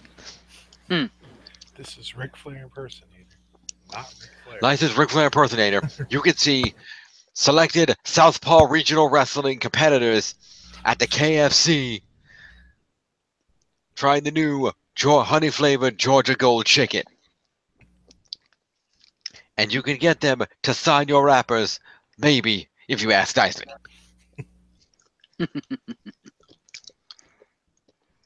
Maybe. Anyway, Yes. we open up the video recapping the history between Shane, Kevin, Sammy, and Daniel. We then open up with Commissioner Shane O'Mac. Here comes the money. Here comes the money. Money, money, money, money, money, money, money. Jim Johnston classic. Anyway, he talks about wanting to fire Owens and Zayn, and then brings out Daniel Bryan, who talks to Shane about not letting his temper get in the way of what's best for business. He doesn't actually say best for business, but that's effectively what he said, and that's not a good sign. Mm-hmm. Shane says that Owens and Zayn not only beat his father and cost him a match, but also betrayed the entire SmackDown roster. Bryan says that Owens and Zayn were just trying to grab the brass ring and compete, and if they fire them, they'll just end up on Raw. Shane says that would be great, then they'd be his sister's problem. But Bryan says that he's not a yes man or a puppet. He's here to recognize in-ring talent and give opportunities, and that Shane has to trust him. Yeah, basically, he said, you didn't see the beginning, did you? No. Basically, okay, so Bryan is like, look, Shane, you got to understand something. If what you want is a yes man that will do whatever the hell you say, then I'm not your man. But if you want someone who recognizes talent in the ring and is willing to give opportunities to those talent to make the brand better, then I'm your man. But you have to trust me. And Shane goes, all right, Daniel, all right. I trust you. However, I'm going to make a change to the match that you made last week. And then Shane proceeds to do the dumbest thing ever and completely contradict himself in one sentence. And it made me facepalm when I heard this. I was like, what? Because he proceeds then to turn around to Daniel and says, so, Daniel, last week you made a match. Kevin Owens versus Randy Orton. I'm going to modify that match because tonight for that match, Sami Zayn is banned from ringside. I'm like, all right, fair enough. He's banned from ringside. Then he turns around and says, and I'm adding a stipulation to that match. It is now no disqualification. I'm like, so let me get this straight. You just banned Sami Zayn and then put a stipulation in the match where that banning means fuck all. Good job, Shane. And I was completely ass right because guess how Kevin Owens won the match? Like, oh my god. What's that? By the interference not being at ringside.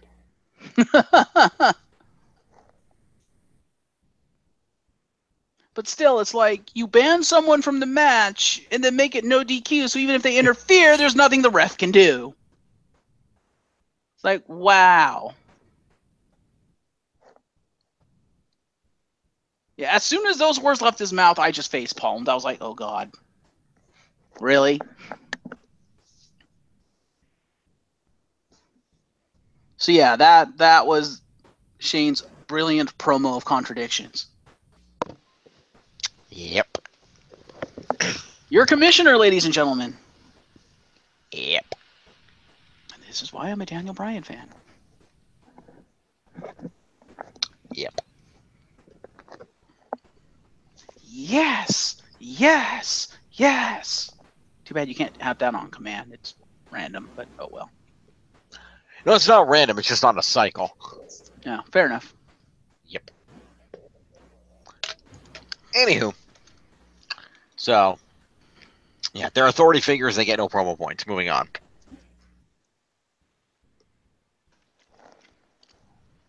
Unless you think Shane should get points if you think this is part of his storyline. I don't know. What do you think, John?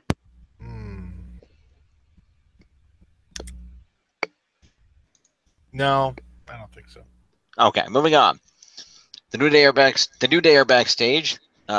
They were walking around with a big tray of pancakes, which seems to be their thing now. All right then. We also see Benjamin and Gable walking with a box of Bootios, and they throw it away.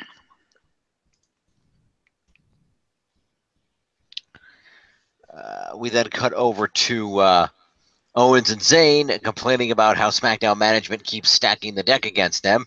They find Daniel and complain to him about Shane making this a no DQ match and want the stipulation removed, but Bryan tells them, hell no.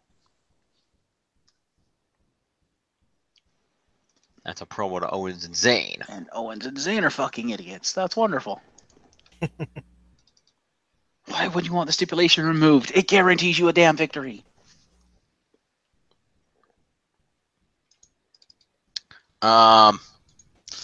Yes and no. Okay. Have you seen what Randy Orton can do to people when there's no rules? This is true. But Randy Orton's weakness has always been numbers. Yeah, I thought we established his weakness was having a fridge pushed on him. I was going to say tables that don't break. That What too. is that? Yes. No, that's not his weakness. That's his rival. That's his arch nemesis. There you go.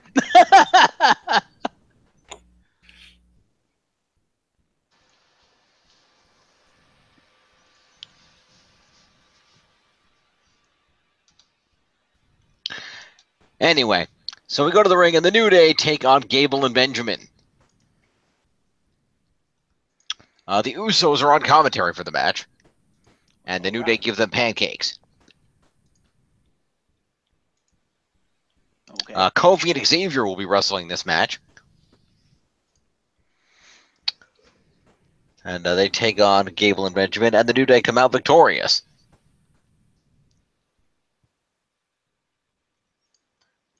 Well, fuck the New Day. After Shelton catches Kofi out of a trouble in paradise, but then gets dumped outside the ring when he tries to dump Kofi, and Gable then eats it up, down, down. Okay, then.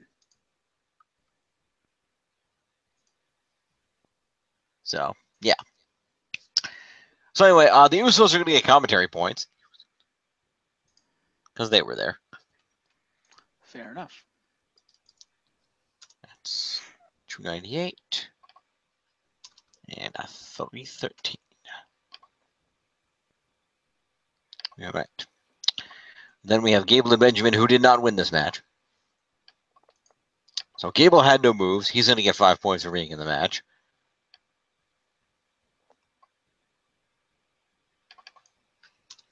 And Shelton Benjamin will get himself 5 points for being in the match and 3 for a move evasion for catching Kofi mid Trouble in Paradise. So he's going to get 8 points.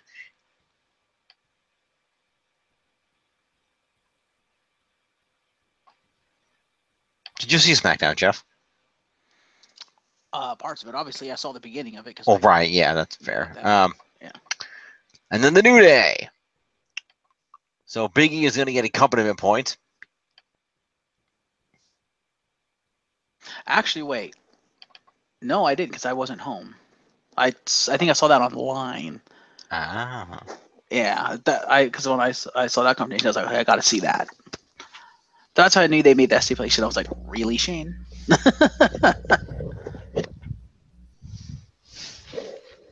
I might have seen more online. I don't remember. We'll see as you continue. All right, moving along. Yes. So the New Day. Let's see. I believe.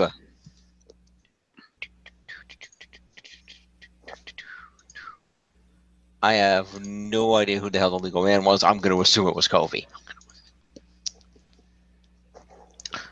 So Xavier will get 15 points for being on the winning team. He'll get 5 for competing against 20, and 2 moves is 22 points to Xavier Woods.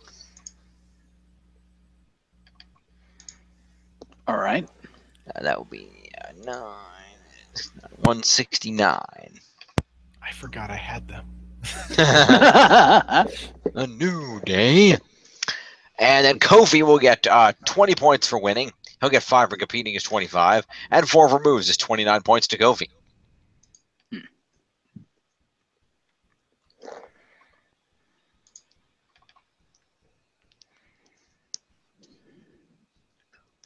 So that would be a 60, 74, and 9 is 283.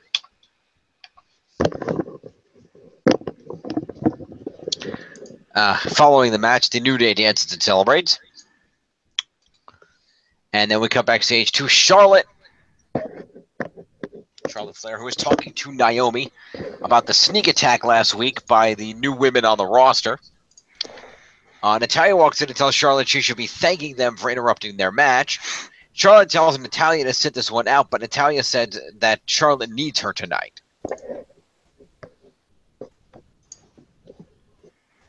Right. So, promo to those 3 ladies.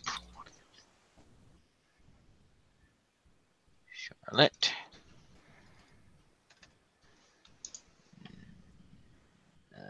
Naomi and Natalia.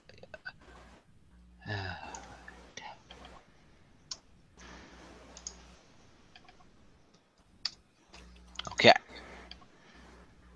Next up, we see a vignette for the Bludgeon Brothers.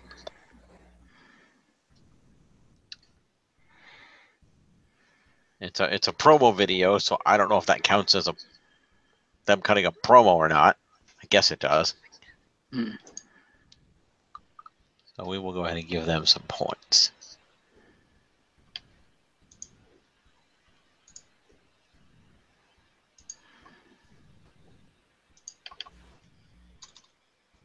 And Luke Harper. 6. The Bludgeon Brothers then proceed to come out to the ring and beat the Hype Bros in very quick order. After some clotheslines, splashes in the corner, Mojo getting chucked out of the ring, and Ryder eating a side suplex and then a double choke slam. Which I don't think it's actual choke slam. I think it's their double team finisher move. Fair enough. And so that is, let's see. So the Hype Bros are going to get 5 points each for being in the match, and that's about it. Mojo Rawley.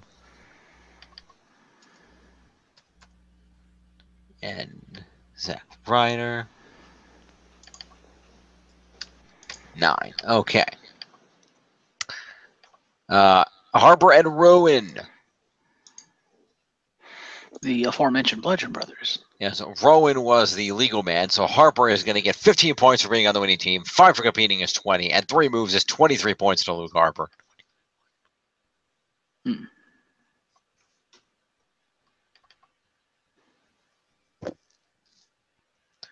Yeah, 49, 69, and Eric Rowan is going to get himself 20 points for winning, 5 for being for competing is 25, and Rowan had 2 moves is 27 points to Eric Rowan. 64, 74, and 7 is 81. Okay. After the match, Zack Ryder is interviewed and he talks about their losing streak and how they need to get back in the game when he is jumped from behind by Mojo, who beats the crap out of him, while yelling at him that the Hype Bros are dead. Oh, Mojo's not hype. No. Which makes no goddamn sense considering they've been building up a fucking Zack Ryder heel turn, so what the hell? Yeah. What a twist! Hashtag Russo Swerve. Hype on a pole match. Yes!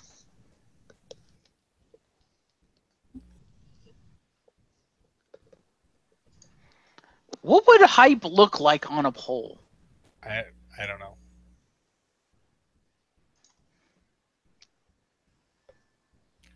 That's a good question. I don't know. Well, all right then. The launch trailer for Dragon Ball Fighter Z Hype on a USB drive just hanging up there. on a pole. The final shot of the Avengers Infinity War trailer just pasted on a pole.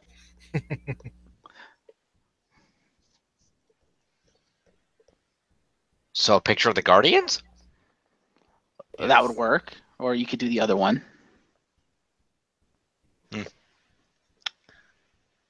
Anyway. I feel bad because now Zack Ryder is going to have to go start appearing in the land of forgotten superstars, aka the Fashion Files.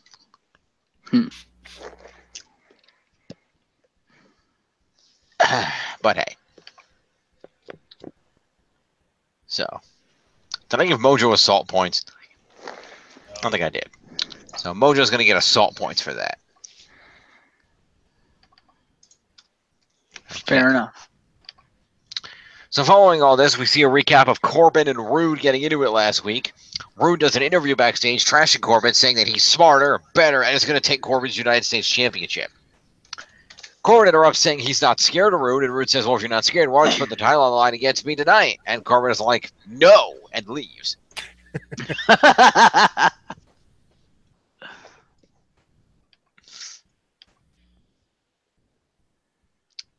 Promo to Rude and Corbin. Well, all right then. Indeed. All right.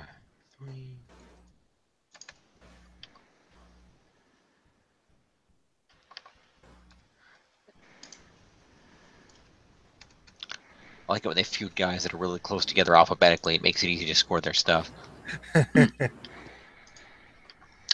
Okay, so after this, we see let's see. Well, before that, actually, we saw Mojo in the back. He was approached by an interviewer and asked why he attacked Ryder, and he just said that the landscape has changed. Okay, then. Whatever that means. So I'm going to throw a mini promo to Mojo for that. All right. Okay. Following this, and then another thing, the Singh brothers come out to the stage and introduce Jinder Mahal. For the last time. Jinder is going to be at ringside for the Singh brothers, who have scheduled a handicap match against AJ Styles.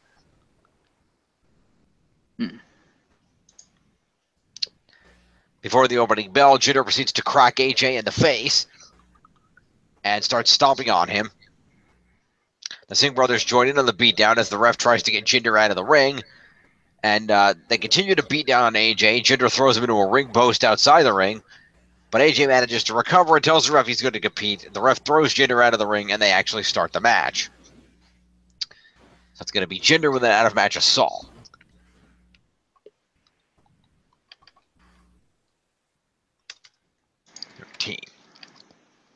And technically the Singh brothers with 1-2.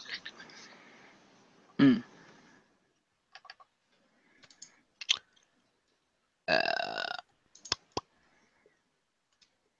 4 and Sunil Singh was a 108. All right. So the Singh brothers jump in and begin double teaming AJ until he begins fighting back, but they keep trying to take his knee out to keep him grounded. And they end up fighting over by the corner. John, is this what you were talking about? Yeah. Yeah, that's what I thought. So get this, Jeff. Okay. So AJ is fighting the Singh brothers in the corner. Okay. He manages to knock one of them down onto that. Okay. He then proceeds to take the other Singh brother. Yeah. He climbs up to the middle rope. Okay. Picks up said Singh brother. Okay. And then Styles clashes said Singh brother off the middle rope onto the first Singh brother. God damn. It was fucking cool. ROH. ROH.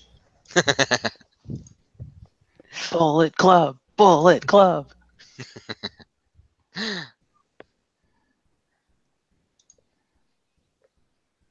Oh, that just seems like a very indie maneuver to me. Yeah.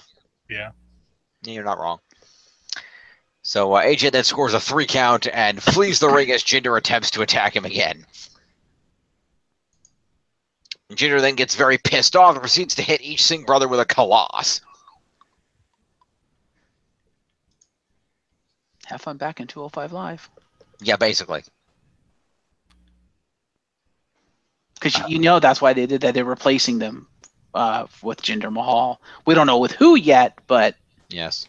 supposedly they're going to find new, I guess, valets or Ms. Taraj there for Mahal. The Mahal Taraj. There we go. In the Mahal Taraj. Hopefully they give him a better suit than the one he had on SmackDown. Yeah. Also, this is, well, allow me to actually mention what I wanted to mention. You do know who composed Mahal's theme song, right? I do not. Here's a hint. He no longer has a job. Ah, Yeah. okay. So, fuck you, WWE. Fair enough. So is that He his also- first one? Is that what we're going with? He also wrote Baron Corbin's theme song, the latest one, Right. which actually is better than his old one. So yeah. It is. So fuck you, C-Foss. You wrote the worst version of that theme song. So who are Jinder's new bodyguards going to be? We have no idea. I'm asking for a thought. Um. Not Absolution. Yeah. Wrong show. I guess I would say it. Absolution's on Raw, right? Yes. Yeah, not Absolution, the one on SmackDown. Oh, The same three, just on a different show. I gotcha. Okay. I don't remember what their name was called. So. They are the Riot Squad. Thank you, the Riot Squad. After Ruby Riot, who had to have an extra T added to her name because copyright. I would say it depends on what gimmick they're going with for Jinder Mahal, because obviously they've decided fuck the Indian thing since they got rid of the Singh brothers. Because let's be honest, if they're trying to still go with the whole Hero of India thing, the Singh brothers was like the best choice in the entire fucking company to be his valets. So obviously they're saying to hell with the India thing. Well, they did have to cancel one of the shows there, so Yeah. out of the massive 2 they had planned. Yeah, so it depends on what his gimmick's going to be. That will determine who the best choice for a valet will be.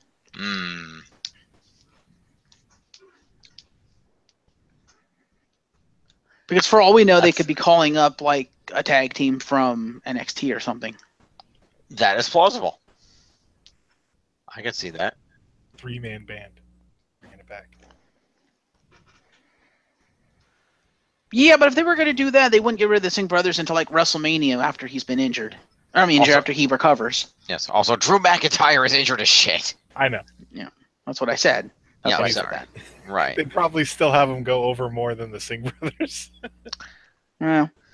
I don't know. I think the Singh brothers were getting more screen time than Heath Slater, though. Yeah.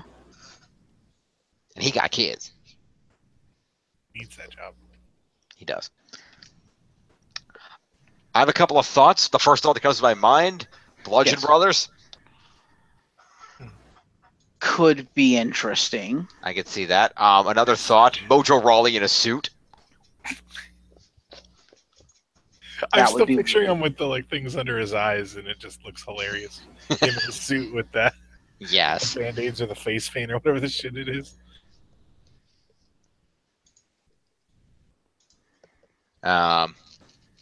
Yeah, I don't know. Titus Worldwide.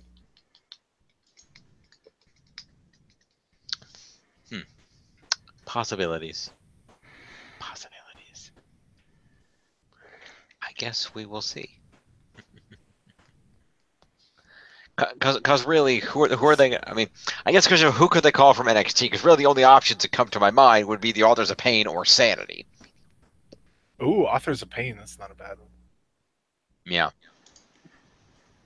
I was going to jokingly say KO and Sami Zayn. But... Yeah.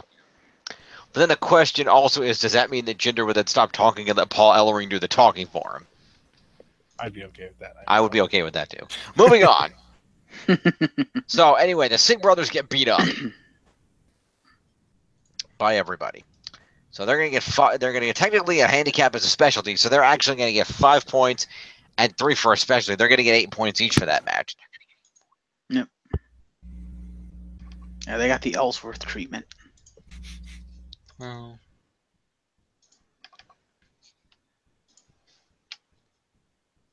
And then 8, 16. All right.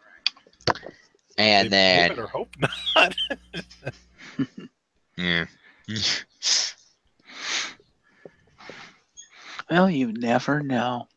And then we're gonna have, let's see. AJ Styles is gonna get 20 for winning this match, 10 for winning a specialty match is 30. He's gonna get 5 for competing is 35. 3 for being in a specialty is 38. 1 move for the Styles Clash is 39, and 5 points for an OMG for the Styles Clash is 44.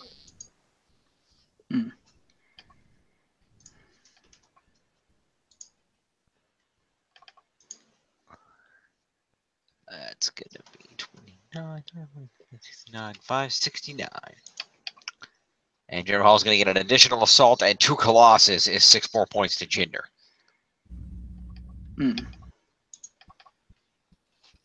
Okay. Well, all right then. So following all that, by coincidence, we cut to the back with the Riot Squad. And they mentioned the fact that their group is in fact called the Riot Squad. That's with 2 T's. Ruby says it's their turn. That they are there to turn the SmackDown Women's Division upside down. Oh no! I want her to join the Shield so they can be the Riot Shield. Ah, yes. I get.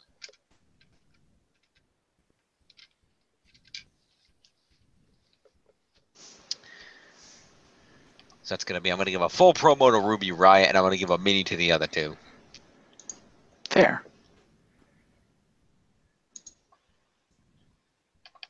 That's 19. And who the hell are the other 2? Let's see. I don't know. Who the hell are the other 2? I don't know. Sarah Logan? Oh, hi, Summer Rae. Why are you still on the roster? Delete. Delete! Delete! Delete! Yes, who the hell are these other 2 people? That would be Sarah Liv Logan. Morgan and Sarah Logan. Right, okay. Indeed. Sarah Logan.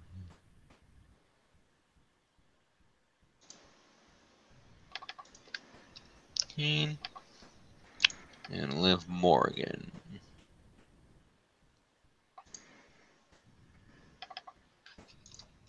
Okay. Alrighty.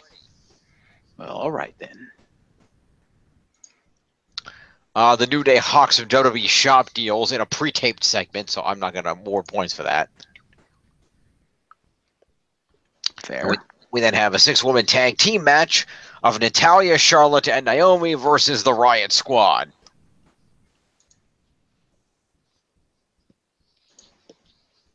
Okay. All right. So, reusing matches from the previous night. Yes. Yep. They didn't jump them yet. Yeah, this match actually occurred, though. Shock and awe. I know. So Natalya and Ruby Riott started the match off. Ruby hits some strikes, boots Natalya in the head, and then Charlotte and Sarah get tagged in. After the tag, Natalya rolls out of the ring, says that she wants nothing to do with this, and leaves. To the surprise of no one. Yep. She gone. Apparently, this act of cowardice is enough to get you a SmackDown Women's title match. Go figure. Anyway, so Natalya gets the hell out of there, and Charlotte and Liv go at it. Charlotte tees off with some chops, but the Riot Squad start cheap-shotting shit behind people's backs. Ruby gets tagged in and beats up Charlotte, while the other 2 just double-team Naomi outside the ring and slam her into the stairs a few times. Okay. After she gets completely taken out, the 3 women proceed to take turns beating on Charlotte in the ring. Charlotte tries to come back by throwing Ruby face first into the turnbuckle, but she gets cheap shotted again and gets rolled up by Ruby off the cheap shot. All right, then. The Riot Squad are your winners. Again, to the surprise of no one. So Natalya, Charlotte, and Naomi. So Natalya and Naomi are each going to get 5 points.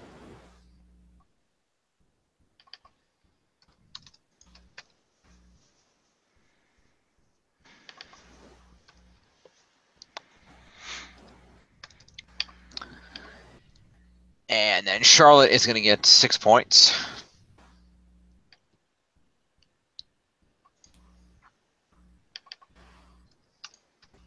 All right. And then we have the winners of the other match. Mm-hmm. Ruby Riott won, so we will do the other 2 first. Liv Morgan and Sarah Logan did not hit any moves, but they do get 15 points each for being on the winning team, and 5 for competing, so 20 points each to those ladies. Okay then.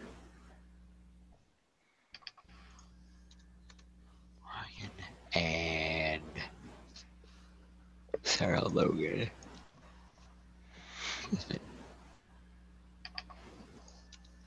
Okay. Wait a minute.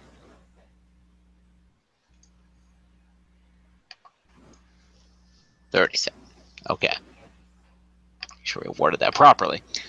After the word, the Riot Squad celebrates their win, and Naomi gets loaded onto a stretcher and carted out of the arena. It's worth noting that WWE.com later reported that she suffered from a separated shoulder, some facial contusions. I think there was a broken rib involved. There was a laundry list of injuries to Naomi as a result of that assault. Read, Naomi asked for time off.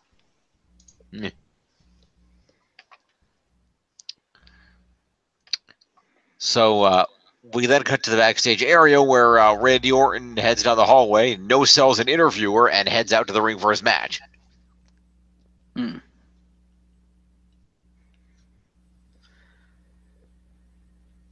While he's on his way out, though, after no-selling his interviewer, it is time for the Fashion Files. I still need to go back and watch this. So Breezango and the Ascension are chained up in a bathroom like in the Saw movie. A puppet comes on the TV screen and tells them they have to escape before a poisonous gas fills the room. They then see the destroyed toy horse from one of their prior segments in a bag, and they find the key inside of him. Fandango and Breeze get themselves unlocked, while the Ascension says that they'll sacrifice themselves for their best friends. It's noted that Breezango had more than enough time to save them, but just left anyway. And the Ascension bids them farewell. They killed the Ascension. Those bastards. They did. So that is promo to Breezango and the Ascension.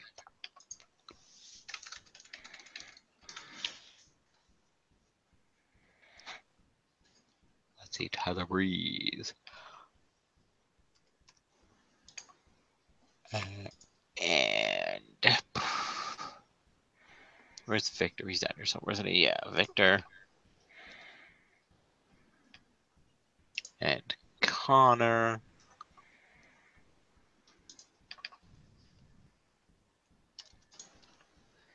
And Fandango. Okay. When they go to the ring for our main event match, Randy Orton versus Kevin Owens in a no DQ match. Said match is won by Kevin Owens following interference from Sami Zayn.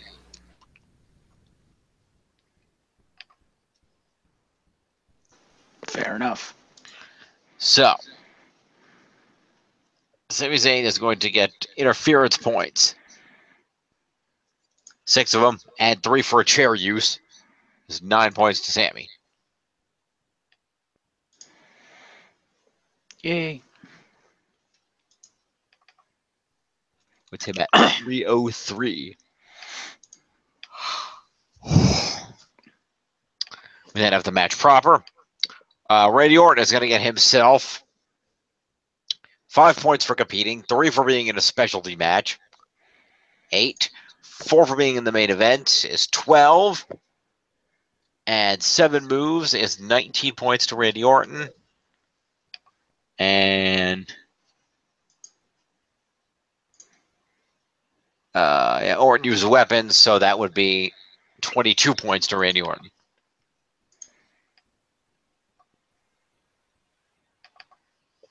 Okay. It's at 358. Kevin Owens is going to get 20 points for winning this match. He's going to get 10 for winning a specialty match is 30. 9 for being in and winning the main event is 39. 5 for competing in a match is 44. 3 for competing in a specialty match is 47. 3 for weapon use is 50.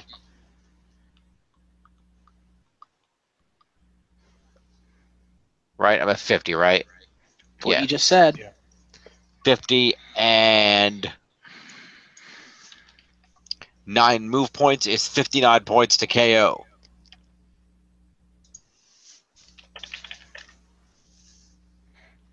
Okay, then. That's awesome. Puts him at 489. With the win off of a frog splash following a super kick. Owens then talks trash to Orton while he's on the mat, and then gets his hand raised. Thus endeth the SmackDowns. Kevin Owens show, motherfucker! I guess.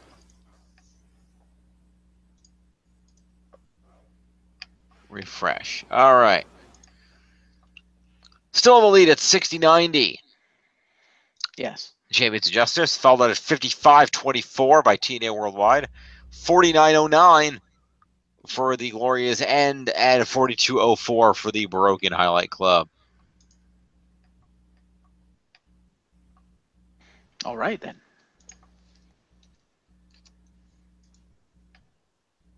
Now for the 205 lives. Hang on. Gotta write those happy totals down. Absolutely.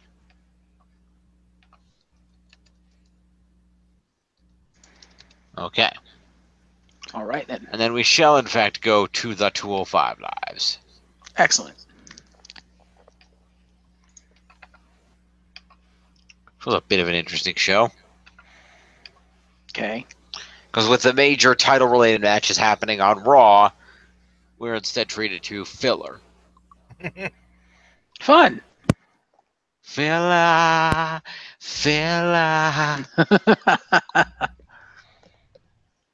Again, fun.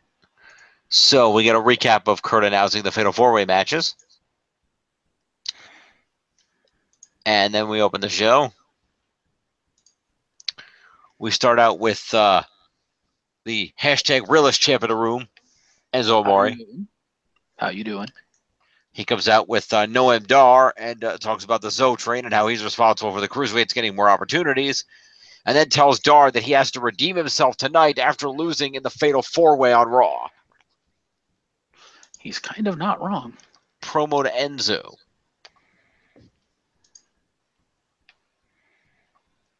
Fair.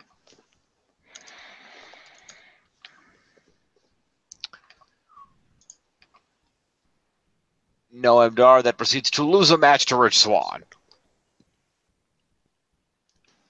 Again. Following a kick to the head and a Phoenix Splash.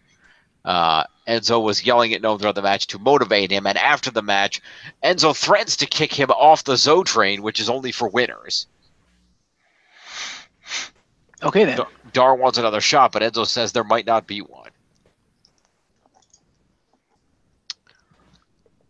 So Noam Dar is going to get 5 points for competing, and that's about it.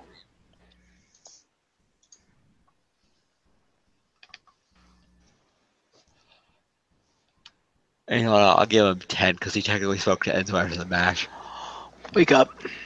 You wake up. I'm awake. You yawned. Only because you yawned first. Anyway, Rich Swann won the match. That's 25 for competing is 25, and the 2 moves is 27 points to Rich Swann. Fair enough.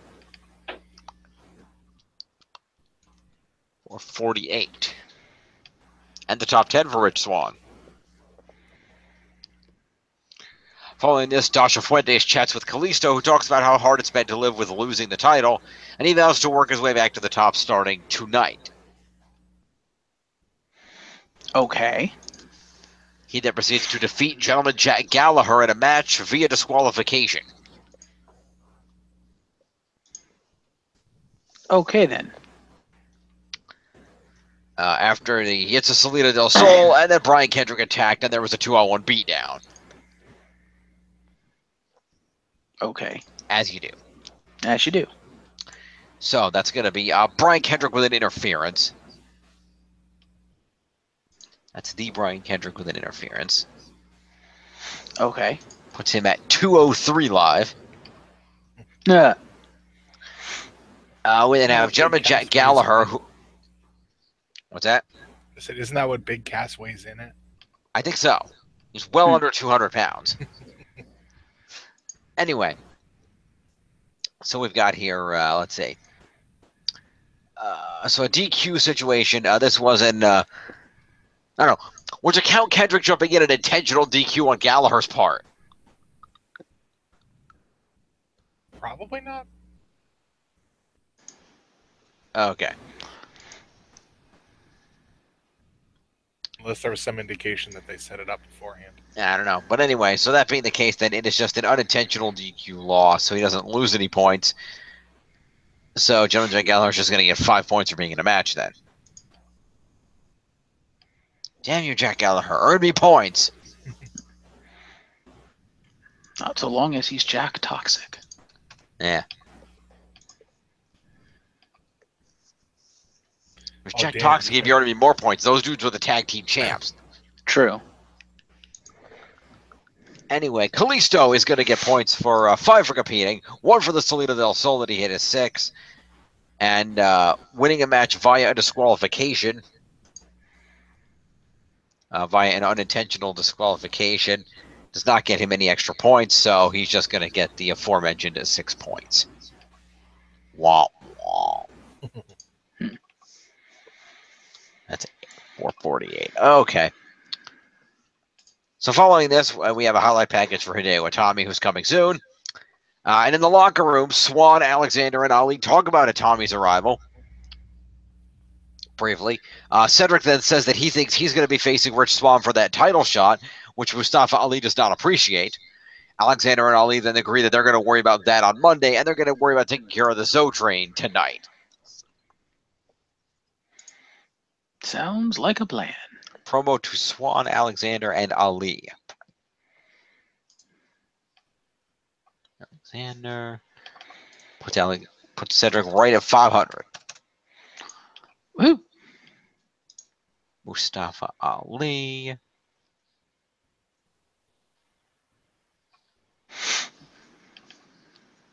Puts him at 302.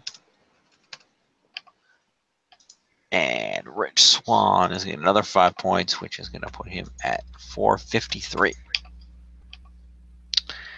All right. Before we have this main event, the heel duo are out. That being Gulak and Nice. And Okay. Gulak proceeds to cut a promo,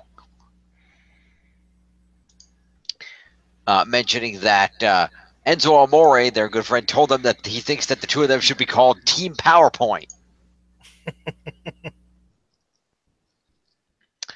Because Tony Nese is the power, while Drew makes good points. Okay, then. It's true. Kind of.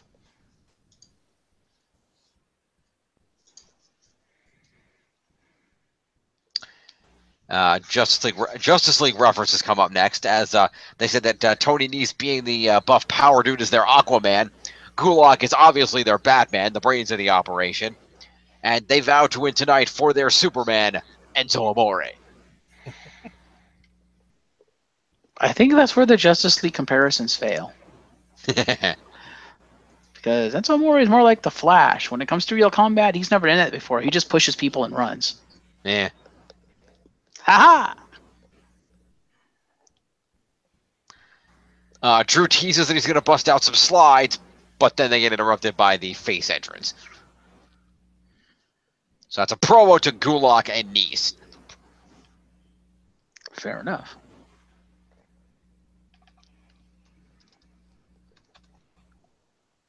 And Tony Nese.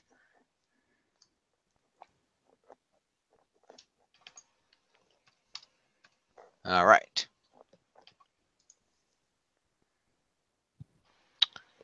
After that, the faces do come out, and the heels actually managed to win this tag team match of Gulak and Nese versus Alexander and Ali via pinfall when Nese rolls Ali up, as the faces were blind tagging and ended up getting caught when Tony threw Cedric into Mustafa before the finish. Boo. So that means Cedric and Ali are going to get themselves, let's see, 5 points each for competing and 4 points each for being in the main event. It's 9 points to each of those two gentlemen.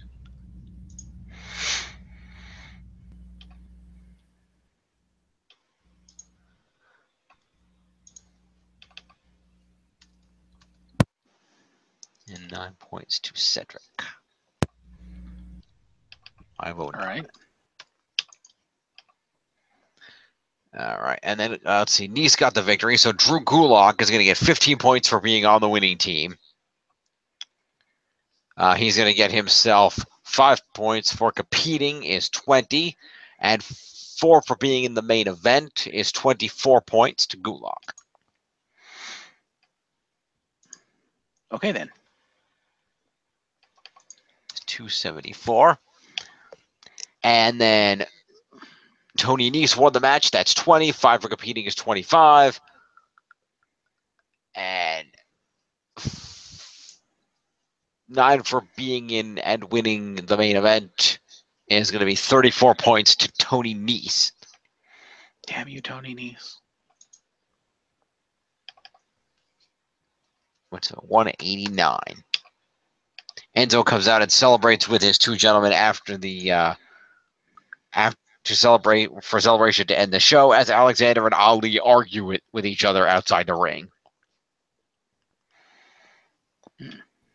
Thus endeth the 205 Live. Fair enough.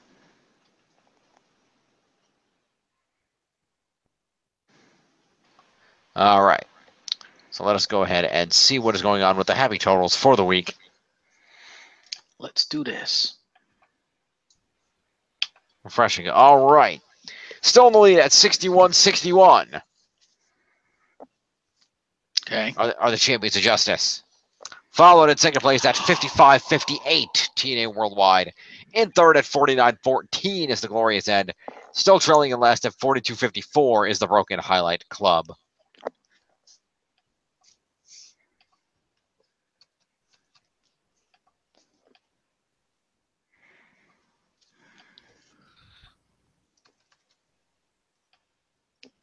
Fair enough.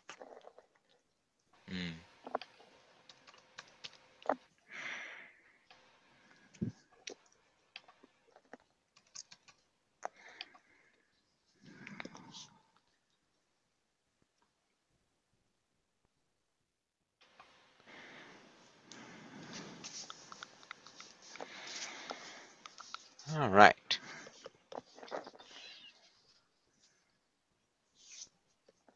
And let us go to the leaderboards. Yes. Still at the top of the leaderboards is the hashtag realest champ in the room, the Cruiserweight champ Enzo Amore at 732. God damn. Followed by 1/3 of the Shield, Dean Ambrose at 577. WWE champ AJ Styles still holding on a third at 569.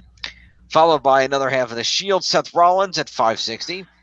Third of the Shield, Roman Reigns, Intercontinental Champion, coming in at 522. Followed by Cedric Alexander of the Cruiserweights at 509.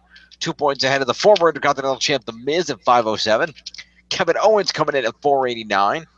The Monster Among Men, Braun Strowman at 477. And rounding out the top 10 is Rich Swann at 453.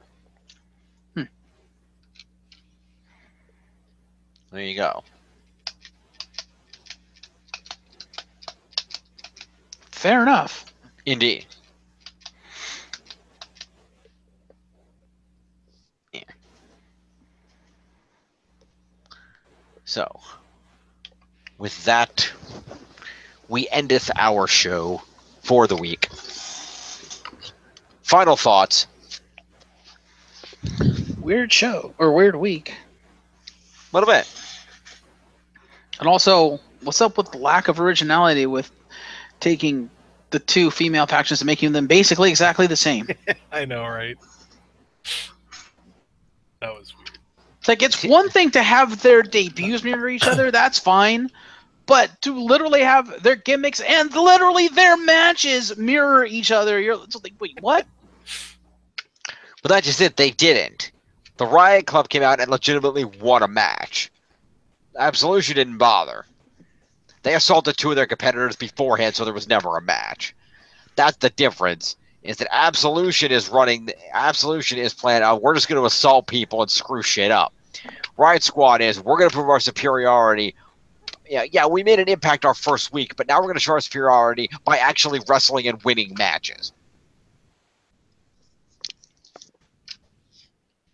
That's fair. There's still high similarities. They're between incredibly the two. similar. Yes, you're not wrong. But that is what it is. So, with that, thank you all at home for joining us for another week. We will see you next week for more shenanigans. Absolutely. Lots of good stuff to come. John and Jeff, thank you for joining me. You're welcome. You're welcome. Beer the beard. And we'll see you later, people.